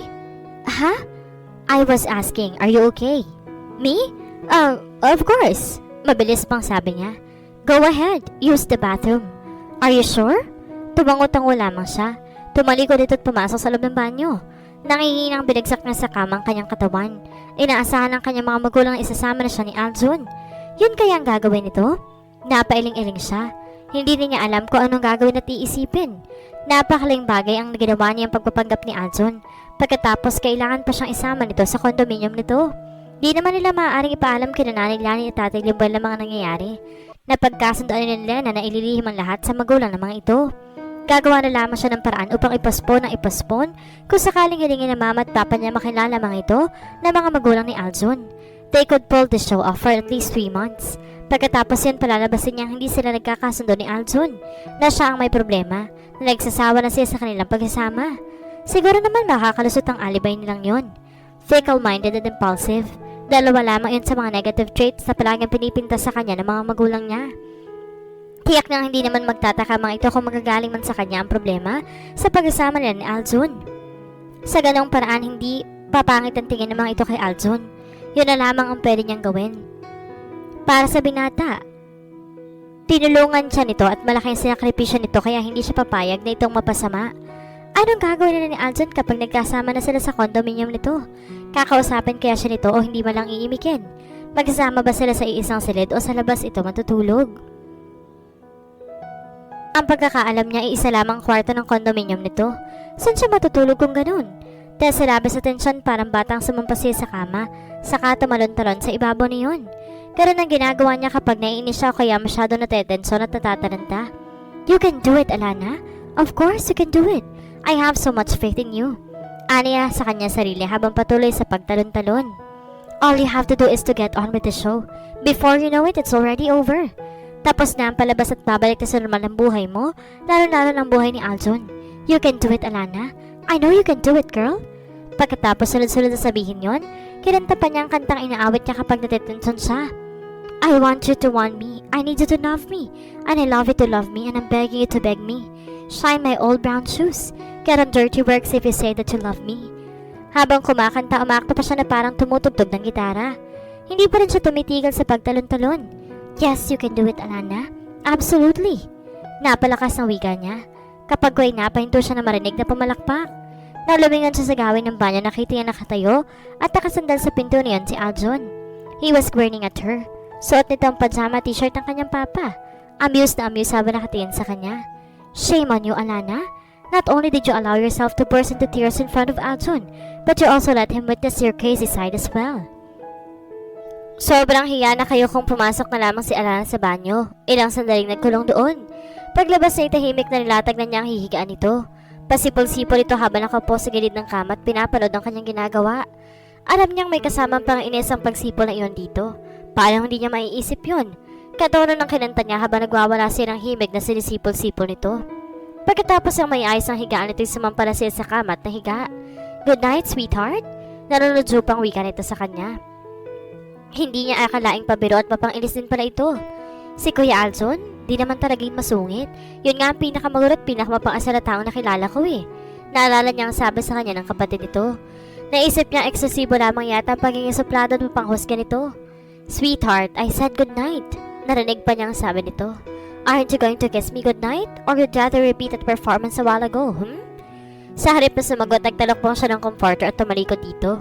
Malalim na ang gabi, dapat kanina tulog pa si Alana dahil ang natatanda niya alas 9 pa lamang nahiga na siya sa kama at nagsimulang magpaantok. Pero hanggang ng mga sandaling ito ay gising na gising pa rin ang kanyang diwa. Ilang tupa na ang nabibilang niya pero wala pa ring epekto, hindi pa rin siya makatulog. Hindi siya hirap patulog, katunayan isa sa mga bisyo niyang pagtulog. Ngunit pumalya siya ng gabing iyon, mukhang nakalimutan na siyang dalawin ng antok. At doon lamang yung nangyari sa kanya. Alam niya kung anong dahilan kung bakit siya nagkakaganon. Dahil yan sa kapreng nakahiga sa sahig at kanina pang natutulog ng mahimbing. Bago sila matulog ni Aljon, bumagsak ng malakas na ulan. Kung kanina tiniis niyang hindi gumalaw kahit nangangawit na siya, ngayon pakiramdam niyang nahimbing na si Aljon pa rin na ang pagbiling niya. Ngalingarin na nga ang sisingin niya ito para kadamay siya magpuyat. Hay, ano ba? Wala sa loob na daing niya. Ano ba ang pwede kong gawin para makatulog na ako? Patulogin niyo na ako, please? Kausap niya sa kanyang sarili. Are you always like that? Nagulat siya nang marinig ang boses ni Aljon. Di yata't hindi pa rin ito tutulog. Aljon? Wala nang iba pa. Sabi naman ito. Gising ka pa? Obvious naman siguro kasi kinakausap kita. Nakagat niya ang kanyang labi. Nagising ba kita o hindi ka pa talaga nakakatulog? Kapag Juan ay tanong niya. Hindi pa ako nakakatulog mula kanina. Naramdaman niyang nag-init ang kanyang mukha. Parang lamang ba siyang mapapahiya sa harap ng lalaking ito? Katulad na lamang kanina. Naabutan siya nitong parang lukalit na nagtatatalon sa ibabaw ng kama. Kumakanta. Kinakausap ang sarili tumutugtog pa ng imaginary guitar. Hindi man ito pinakita ng pagtawa na titiyak ng sa kaibuturan nito, humahalakak ito habang pinapanood ang kanyang performance. What? Ganyan ka ba talaga? Muling tanong nito. What do you mean? Kung normal lang ba talaga sa'yo na kinakausap mong sarili mo? Pagkasabi niyo narinig niyang tumawa ito ng mahina. Napasimangot siya. Pinagtatawanan na naman siya nito. Marahil hindi pa rin naalis sa isip ito na saksi ang kabaliwan niya. Kung bakit kasi nawala sa isip niya hindi siya nag-iisa sa kanyang kwarto na namang oras lalabas ito ng banyo. Masyado na yata siya nagiging absent-minded mula nang bigla na lamang itong sumulpot sa kanilang bahay. Oo, normal ko na yun. Sinakay na lamang niya ang pangiinis nito. Hindi ba nasabi sa'yo ni Lena? Hindi lang yun ang ginagawa ko. Makikita mo na lang ako humuhuli ng imaginary insects at pagkatapos nilalaro-laro ko pa ang buhok ko. Tumawa ito ng malakas. Oops, sorry. Kapag ko ay wika nito. Baka mabulahaw ko mga kasambahay natin. Natutulog na nga pala sila. Napangiti na lamang siya. Marunong din pala itong tumawa sa loob-loob niya. Mahirap ba talaga ang nag-iisang anak? Tanong nito. Wala naman yata itong balak na pasagutin siya dahil nagsalita agad ulit ito. Wala ka makausap at makakwentuhan kaya kung ano naiisip mong gawin? It's a good thing na dalawa pala kami magkapatid ni Lena at least hindi mabot sa puntong kailangan namin kausapin ng mga sarili namin. Alam niya isang biro lamang para dito ang kanyang sinabi. Gayon pa may nakaramdam pa rin siya ng lungkot. Wala siya makalaro at makausap. Napakarami niya mga laruan pero mag-isa lang niya nilalaro ang mga iyon ng bata pa siya. Kaya nga madalas sa halip paglaruan niya mga iyon, napupunta na lamang siya sa kusina at pinapanood ang pagluluto ni Manang Mila. Natutuwa rin siyang pakinggan at pagchichismisan nito ang ibang mga katulong nila. Hey, I meant it as a joke. Masaya kayo at may panahon para sa isa't isa. Kahit kano pa kayo kabisi sa kanya-kanyang trabaho. Natutuwa ako sa pamilya mo. Gustong-gusto ko rin narinig ang pakukwentuhan ninyo eh. Palagi kayong tinatanong ni Tatay Limol at Nanay Lani kung kamusta ang araw ninyo ni Lena. Kung ano nangyari sa inyo sa buong araw na hindi kayo kasama. Palagi may oras sila Tatay Limol at Nanay Lani na makinig sa mga kwento ninyo. Alam nila kung anong ugaran niyo ni Lena. Alam nila lahat ng tungkol sa inyo. Hindi sila nakakalimot Purihin kayo kapag magaganda ang ginagawa ninyo o kaya palalahanan at payuhan kapag sa tingin nila ay mali ang naging desisyon ninyo. Sandaling huminto siya sa pagsasalita. Natutuwa ako kay Nanay Lani kapag sinasabihan niya kayo ng ang ganda talaga ng bunso ko. O kaya naman, ang gwapo talaga ng panganay ko. Kaya naman di na ako nagtataka kung lumaki kayo nila na masaya at close sa isa't isa. Nakakaingit ang samahan ninyo. I wish a sister or brother para kahit palagi wala sila mama at papa, may kasama ko na iiwan sa bahay. May nakakausap at may nakakalaro para hindi ko na kinakausap ang sarili ko. Hindi ba nakakalungkot na maglaro mag-isa? Ang matulog at magising na hindi mo man lang nakikita ang iyong mga magulang. Diba mas masarap kung ang kakwentuhan mo yung iyong mga magulang kaysa mga kasambahay? Nagkibit balikat siya. Nakakalungkot kasi sa kaso ko, mas gusto ko pang tumambay kaysa maglaro mag-isa. Mas nag-enjoy pa akong pakinggan ng pagkukwentuhan ng mga dalaga na katulong namin tungkol sa kanilang mga boyfriend. Kung hindi man yun ang topic nila, pag-sismisa naman nila yung mga katulong sa ibang bahay. Yumuko siya. Sana katulad nila Tatay Limel at Nanay Lani ang mama at papa ko. Sana masaya rin ang pamilya ko. Nakakalungkot ang lumaki sa isang pamilyang matatawag sa akin at sa mga magulang ko na isang pamilya dahil magkakadugo ang miyembro. Other than that, wala na yung panag-uugnay sa amin. Tumulo na ang kanyang mga luha. I'm sorry kung pati ikaw nadamay sa problema ko. Pasensya ka na kasi wala na talaga ako ibang mahinga ng tulong eh. Hinawakan niya ang baba ko at tinaas iyon. Hindi mo ba narinig ang sinabi ko sa iyo kanina? Ang sabi ko hindi kailangan pa ulit-ulit ang paghingi ng sorry. Kapag dakay sabi nito, punasan mo mga luha mo. Utos ito. Mabuti na lang at madilim. Hindi ko ulit nakita kung gaano kakapangit kapag umiiyak. Pinahid niya mga luha niya. Huwag ka nang umiyak. Ayoko may umiiyak na babae. Ang akala ko pa naman matigas at matapang ka. Natapang naman ako ah. Nakalabing wika niya. Talaga? Eh bakit iyakin ka? Ang akala ko nga dati hindi ka marunong umiyak eh. Hindi agad siya nakasagot. Muli na naman siyang napaluha. Sa pagkakataong yun hindi yun dahil sa lungkot at sakit ng kanyang kalooban, kundi dahil sa tuwa at saya. Dahil sa kauna-unahang pagkakataon naging mabait sa kanya si Aljon. Pinadama nito sa kanya ang pagiging gentle at considerate nito. Do you want me to sing? Tanong nito. Ha? Ang sabi ko, gusto mo ba nakantahan kita? Bakit? Nagtatakang tanong niya. Damang-dama niya ang malakas sa pagkabog ng kanyang dibdib. Para wag ka nang malungkot. Para hindi mo na maalala yung malulungkot na sandali ng bata ka pa. Para lang maalala mo lang ang iyong mga oras na nasa kusina ka at kasama si Manang Mila at nakikinig sa pinagsisismisan ng mga katulong. Hindi kita... Sumagot ka na agad ng oo at madaling magbagong isip ko. Iilan pa na nakakarinig sa magandang tinig ko, no? So I'm giving you a good offer. Samantalahin mo na. Oo. Nangingiting sabi niya. Tumikim-tikim pa ito bago nagsimulang kumanta. Ang akala niya binibiro lamang siya nito. Hindi talaga niya inaasahang kakantahan nga siya nito. I want you to want me. I need you to need me. I love you to love me and I'm begging to beg me. Didn't I see you crying? Feeling all alone and you feel like dying. Natawa siya na marinig niyang inawat ito ang kanyang paboritong awit. Alam din pa rin ito ang kantang yun. Lalaki original na kumanta niyon at masasabi niyang kuhang-kuha nito ang original version. Noon lamang siya sumaya ng ganoon. Walang sino pa man na nakapagpakilig sa kanya gaya ng ginagawa nito ng mga sandaling iyon. Kahit nung bata pa siya, hindi man lang siya kinantahan ng lullaby ng kanyang mama.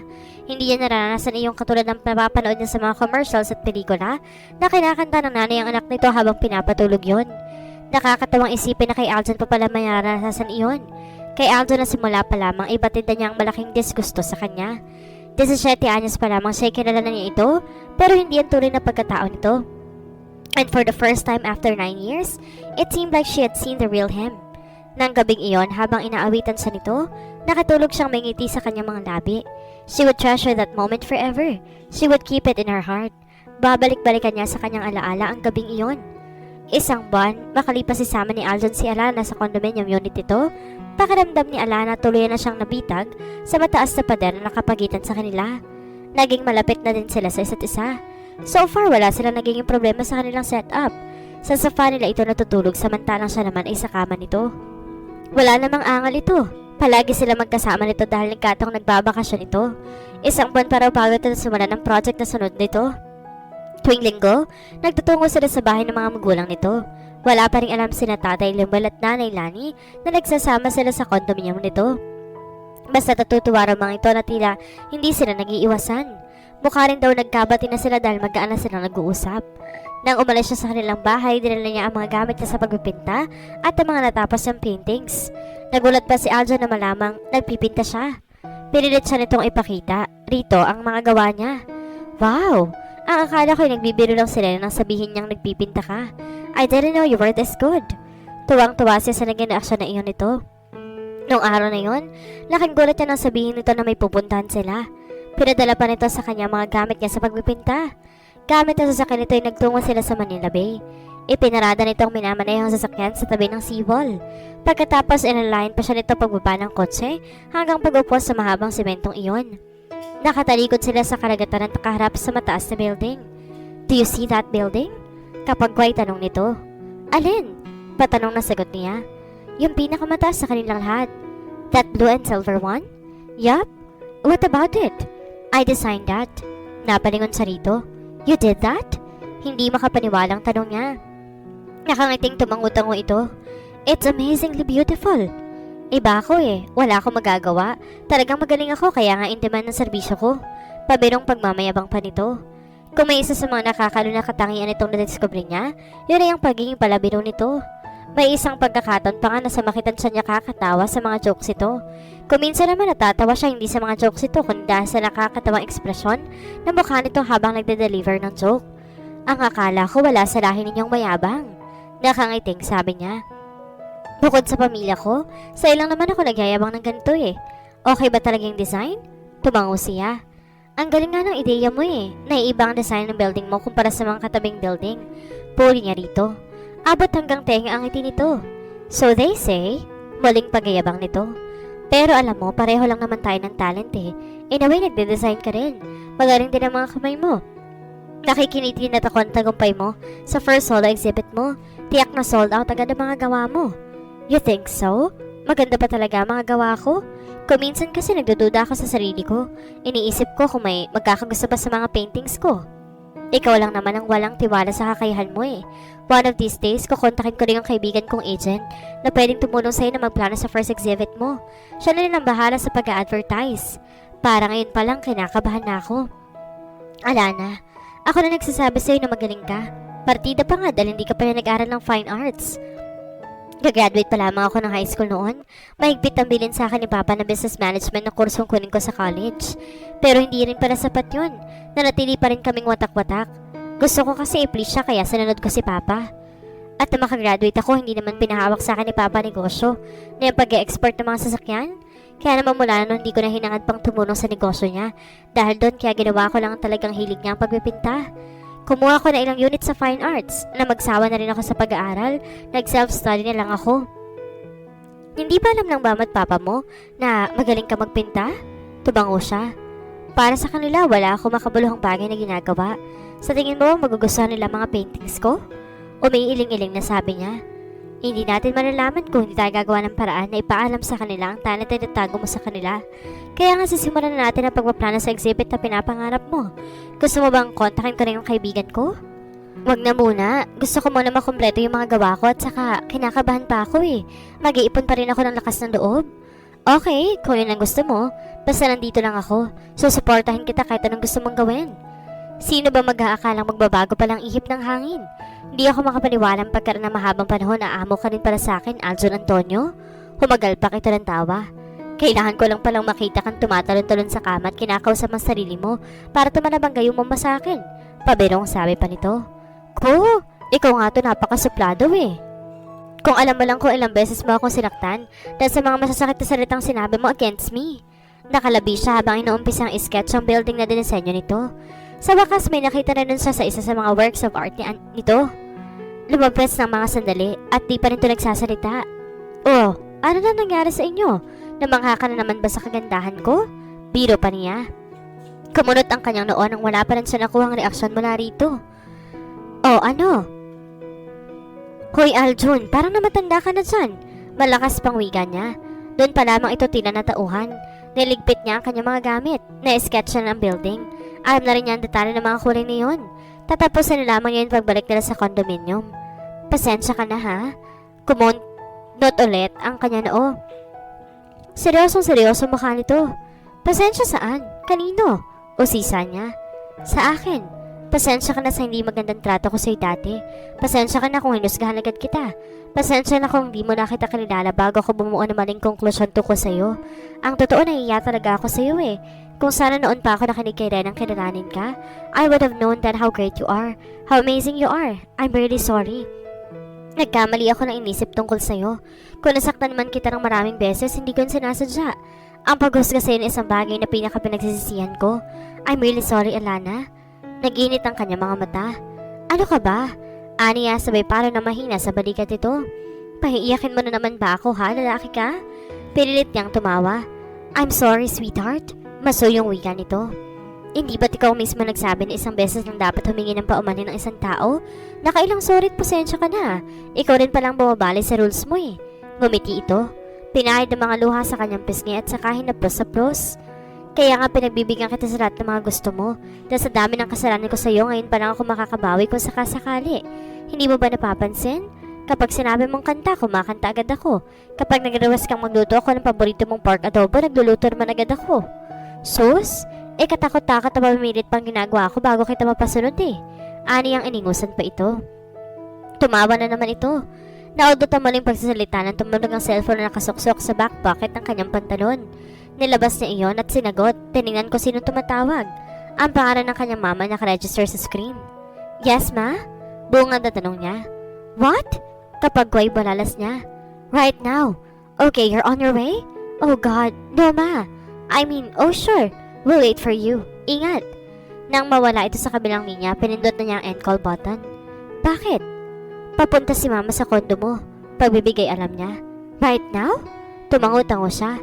Then let's go. Anito. Hindi sila tumuloy na mag-almusal. Dumiretso na lamang silang umuwi.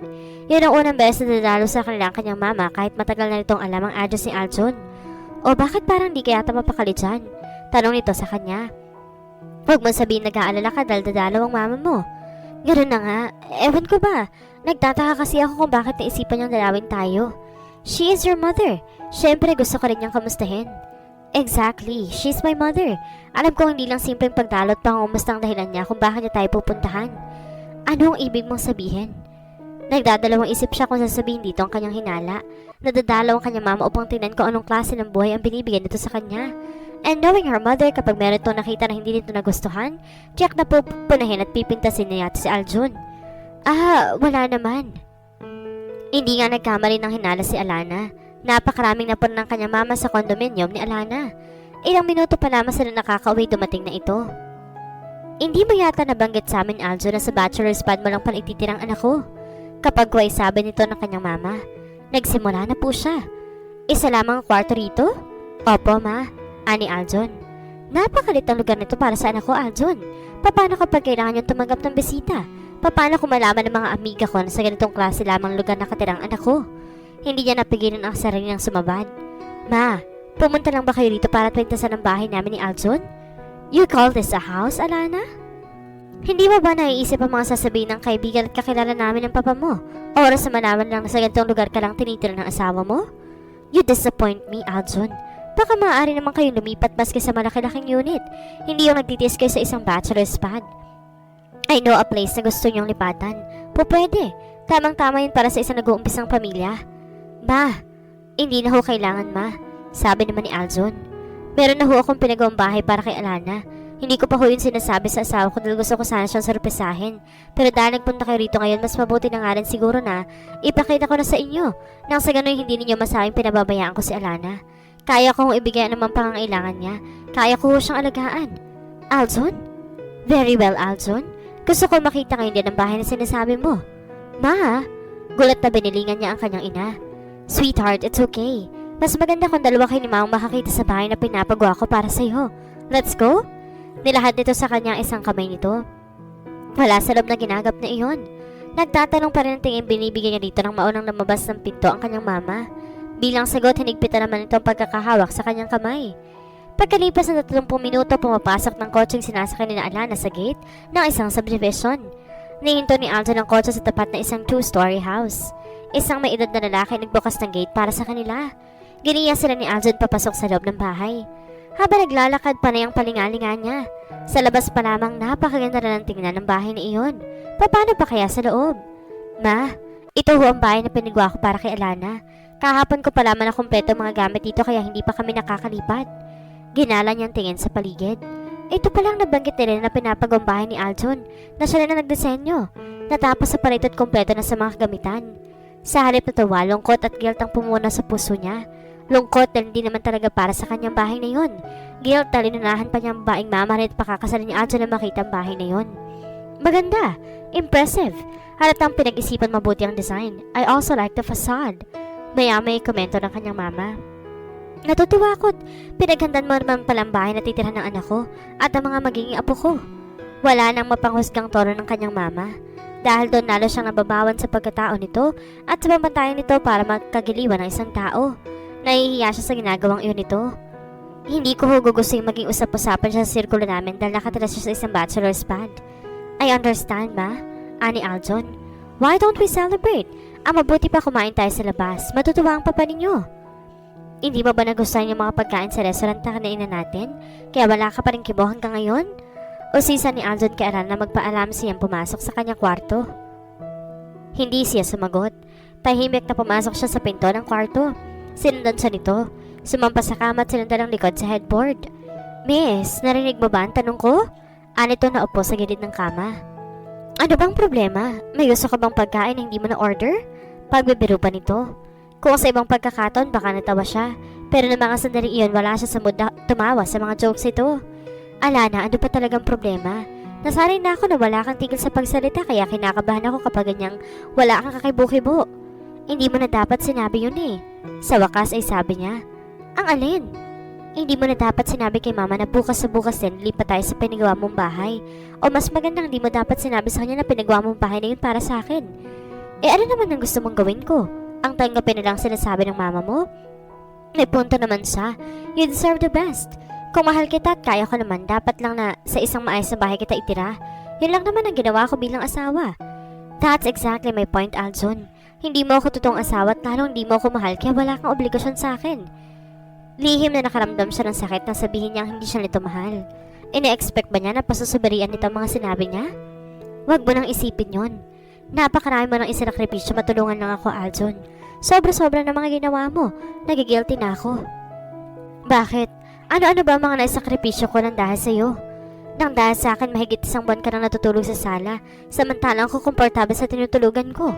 For God's sake, Aljon, kondo mo to at kama mo to hiniigan ko kaya ikaw dapat na narito at hindi ako. Yun lang ba? Napakaliit lang ng bahay na yun, Alana. Dahil sa akin nakakapagsinungaling ka hindi lang sa parents ko, kundi pati na rin sa nanay at tatay mo. Hindi lang naman basta-bastang dahilan kaya ako ginagawa ito. Napakalaga para sa akin na hindi ka natuloy na ipakasal sa Blake na iyon. Unang kita ko pa lang sa lalaking yun, mainit na agad ang dugo ko sa kanya. Masyadong maangas ang pagmumukha. Kumakain sila sa isang restaurant sa Makati na makita rin na noon si Blake. Lumapit to sa kanilang mesa at mayabang na tanong siya kung si Aljon daw ang pinagmamalaki niyang asawa. Ang buong akala niya, nilikha ng away ng konfrontasyong iyon. Mabuti na lamang at pinatulan ni Aljon si Blake. Gayon pa man sa kabila ng mahinahon.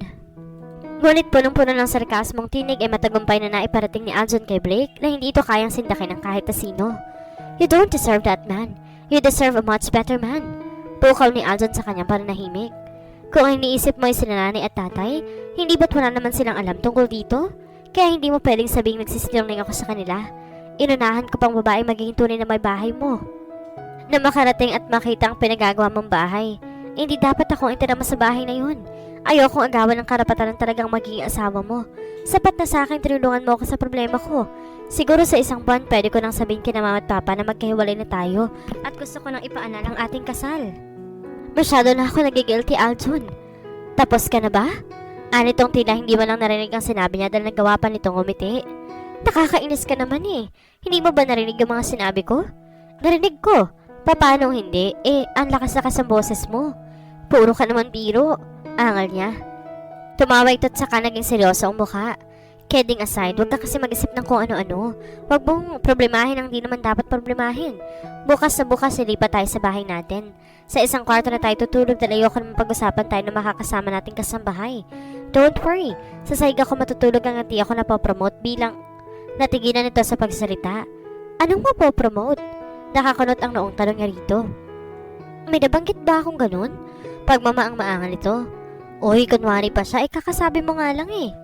Nakalimutan ko na kung bakit ko babanggitin yun. Basta mahalaga ay yung importante, okay? Sira? Basta. Buunan pa siya ko. Bukas sa bukas ilipat na tayo sa bagong bahay natin. Kaya huwag ka na magsentimiento dyan. Ibibila kita ng ice cream bukas.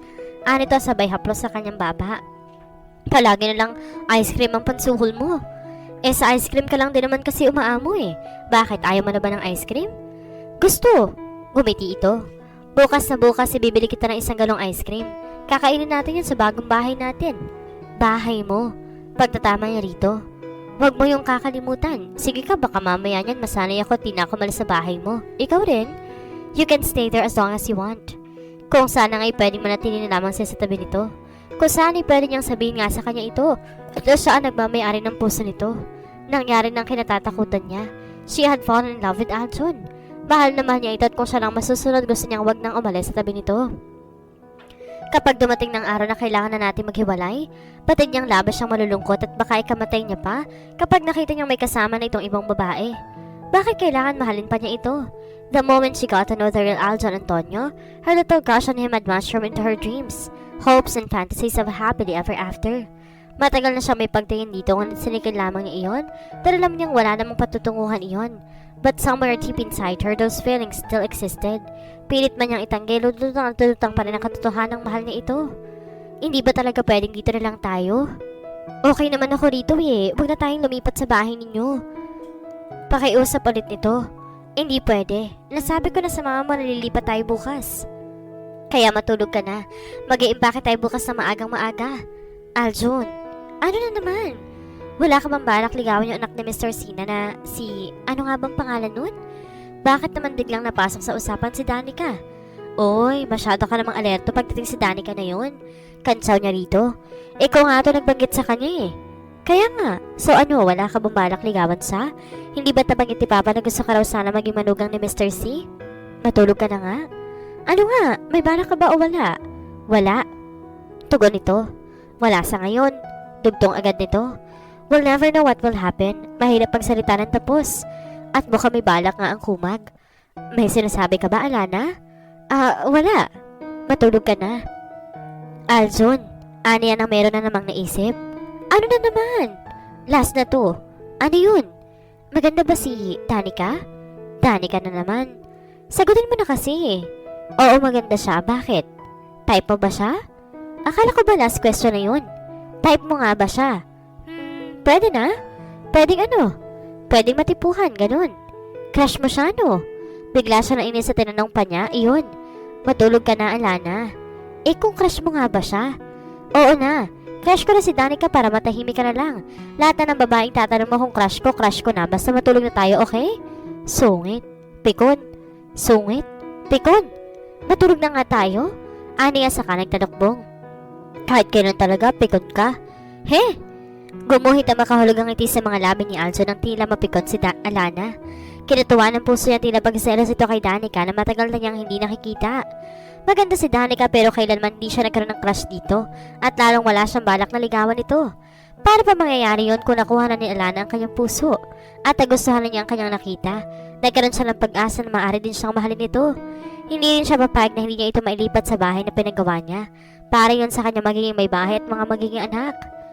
Umuwi si Alana sa kanilang bahay at kumuha na ilang gamit niya. Pagkatapos dumaan siya sa paborito niyang Chinese restaurant. Nagutom siya kaya nagpa siya siyang kumain muna roon. Hindi niya kasama si Aljon dahil sinimulan na nito ang bagong project nito. Habang siya naman malapit na makumpleto ang kanyang mga paintings. Isa na lamang tinatapos niya. Pagkatapos noon ay ipapakontak na niya kay Aljon ang kaibigan nitong agent na ang trabaho ay mag-arrange ng exhibit para sa mga bughang pintor katulad niya. Kinakabahan man lumalakas na loob niya kapag narinig niya ang mga pagpapalakas loob sa kanya ni Aljon. Nasanay siyang palaging nasa tabi niya ito. Hindi yata niya alam kung paano mabuhay nang wala ito. Inubos lamang niya ang in-order na iced tea na mapandakon tingin niya sa gawin ng pinto. Lumakas at bumilis ang tibok ng kanyang puso na makita si Aljon kasama isang matangkad at magandang babae. Halatang sopistikadang babae. Napakaganda ng bihis, hindi tulad niya. Palagi nakamaong jeans. Nagdesisyon siyang magbagong image nang sabi nitong mas maganda siya kapag simple lamang ang mga damit na suot niya at walang bahid ng makeup ang kanyang mukha. Napakasimple lang daw ng gabing iyon. I would never forget how you looked that night. Para kang bata. Para pang sarap-sarap mong mahalin at alagaan. Komportable naman siya sa pagiging simple. Pakiramdam pa nga niya nakilala niya ang sarili. Narealize na simple siya at simpleng mga bagay lamang ang gusto niya, kahit lumaki siya nakukuha ko namang gustuhin niya. Ang akala naman niya, yun ang gusto ni Aljon, pero bakit sophistikal at glamorous ang babaeng nakikita niya na kasama nito ng mga sandaling iyon? Hindi pumasok sa isip niya na may idadate na ibang babae si Aljon habang di pa sila formal na naghihiwalay. Pero sinong lolokohin niya? Hindi naman talaga yun ang dahilan kung bakit siya nasasaktan.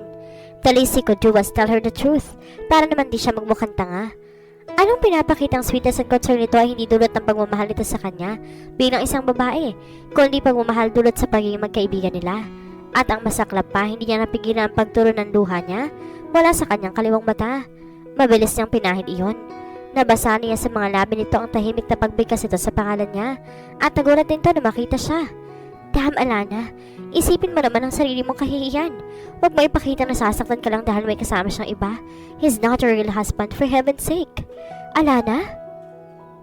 The least you could have done was to tell me when you're seeing someone, para hindi naman ako magmukhang tanga sa mga nakakaalam na kasal ka sa akin. Panay ang pagluha niya habang sinusumbatan niya ito. But Alana, she's not. Hindi niya narinig ang sinabi nito dahil mabilis na niyang pinanda ng sasakyan. Nang makarating sa bahay, umakyat siya sa kwartong ginagamit nila ni Aljon. Sumandal siya sa likod ng pinto ng maisara iyon.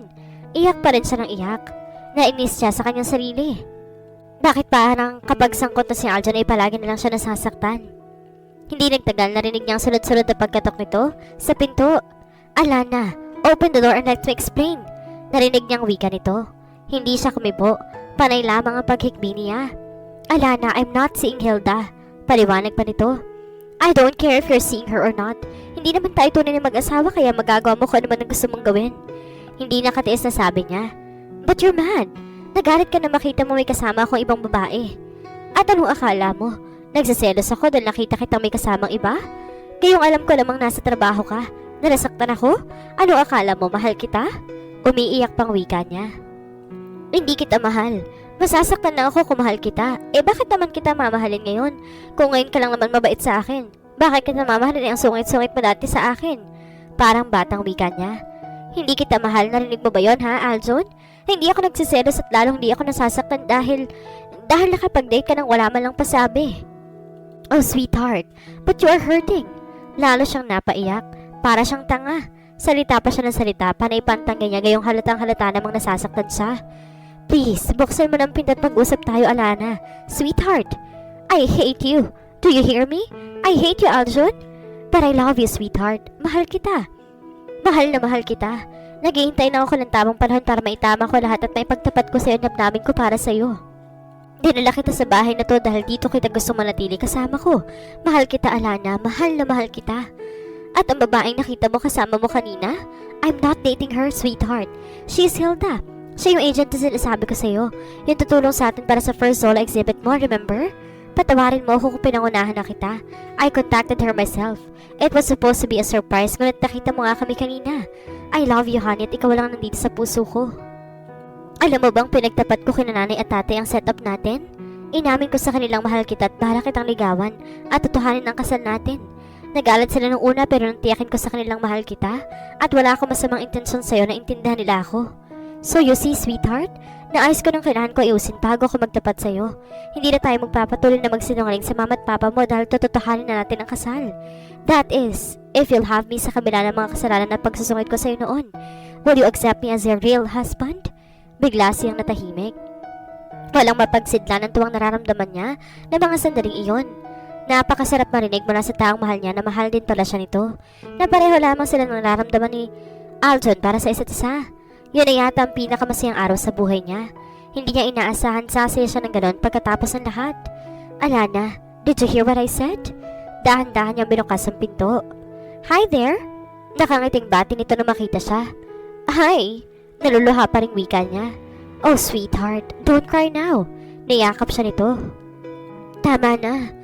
Ang akala ko dinidate mo yung babaeng kasama mo kanina. Ang akala ko mawawala ka na sa akin. Tama na, sweetheart. Pinahid nito ang kanyang mga luha. Hinalikan nito ang kanyang mga labit pa ulit-ulit na sinabing siya at wala nang ibang mahal nito. Nasabi mo na sa nanay at tatay mo tungkol sa atin? Kapag Wai sumisinghot-singhot at tanong niya. Opo, masuyong sagot pa nito. Kailan na? Matagal na raw niyang nahahalata na may gusto tayo sa isa't isa kaya hindi na siya nabigla. Alam na raw niyang hindi magtatagal at aaminin ko sa iyong mahal kita. Aljon, ikaw lang ang lalaki minahal ko ng ganito. Napaluhan na naman siya. Ikaw lang mamahalin ko habang buhay. Ganoon kita kamahal. Napangiti siya. Mahal mo ba talaga ako? Parang batang paniniguro pa niya. Opo, tugon ito. Ikaw nga dyan eh. Hindi mo ba sinasabi sa akin kung mahal mo ba ako? And I love you so much too, sweetheart. I will take good care of you for the rest of my life. That I promise you. Muli siyang niyakap nito tinagkan sa mga labi. She should not believe it was happening but Aljon was holding her so tight, she couldn't do anything but believe, and she could never ask for anything more. Ngayon ay talagang anak na kita, Alana. Tuwang-tuwang sabi sa kanya ni Nanay Lani pagkatapos siyang salubungin ito ng mahigpit na yakap. Naroon din sila Tatay Lemuel at Lena. Masaya ako nang sabihin sa amin ni Aljon na mahal ka niya at gusto ko niyang pakasalan. Noon pa may tinuring na kitang para ko na ring anak, Alana. Sabi naman sa kanya ni Tatay Lemuel nang ito naman ang sumunod na yumakap sa kanya. Salamat po, Tay. Wika niya dito. Nagsimula man kayo sa mali, may pagkakataon na tayo ngayon upang itama iyon. Hindi ko kinukonsinti ang inyong ginawa, ngunit tapos na yun. Ang mahalaga ay nagkaunawaan na kayo ngayon. Masayang masaya kami para sa inyong dalawa at Aljon, kailangan mo itama ito sa lalong madaling panahon. Anitong binalingan ng anak. Pinapangako ko ho, Tay. Aayusin ho namin ni Alana tungkol sa aming kasal. Hindi na rin ho ako makakapayag na patagalin pa iyon. I'm very happy for you, sis. Anila na ito naman ang yumakap sa kanya. Noon pa may nagdududa na talaga ako dito sa Kuya Aljon eh. Anitong sadyang nilakas ang huling sinabi upang marinig ng lahat. Masyadong indifferent sa'yo. If I know, matagal ka na niyang tinitingnan-tingnan. Wala naman sa narinig na pagtutol mula kay Aljon. Tumatawa-tawa lamang ito. And Aljon, ipapaalam pa ba niya sa magulang ni Alana na peke lamang ang kasal ninyo? Tanong ni Nanay Lani.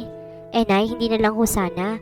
Aayusin na lang ho namin ang mga papeles at magpapakasal muna kami ni Alana sa West habang inihanda ho namin ang kasal namin sa simbahan para maging legal ho ang pagsasama namin.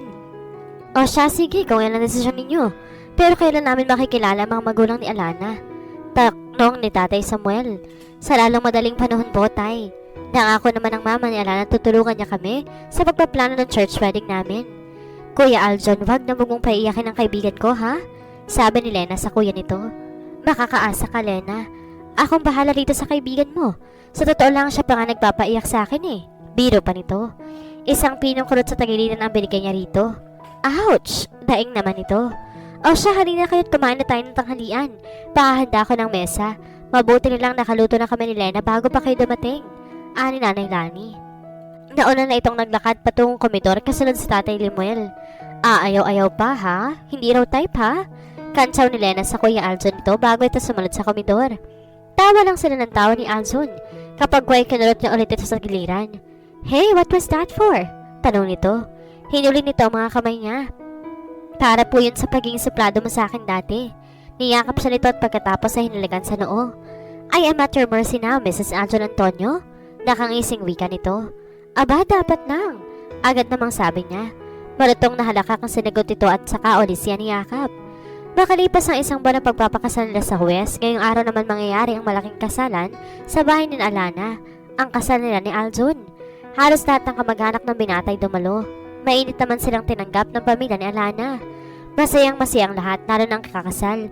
Halos hindi humihiwalay si Alana sa asawa hanggang matapos ang reception nila. Hindi mawawala ang ngiti sa kanilang mga labi. Isang buwan ang hininging bakasyon ni Aljon sa trabaho niya para sa honeymoon nila. At pag uwi nila, isang panibagong balita ang dala nila. Dinadala ni Alana ang anak nila ni Aljon at hindi lang isa, kundi dalawa. Hindi pa man na ilalabas sa mga bata, binigyan na nila iyon ng pangalan. Sina Baby Alonso kapag lalaki at Alina naman kapag babae. Habang tumatagal, lalong minamahal ni Aljon ang asawa niya. Walang pagsisisi sa kanya na tinanggap niya ang alok na magpanggap, dahil simula pa lang ay may lihim na siyang nararamdaman sa asawa. Dito na po nagtatapos ang kwento ni Alana at Aljon. Sana po baling nakabigay kami ng inspirasyon at galak sa inyo.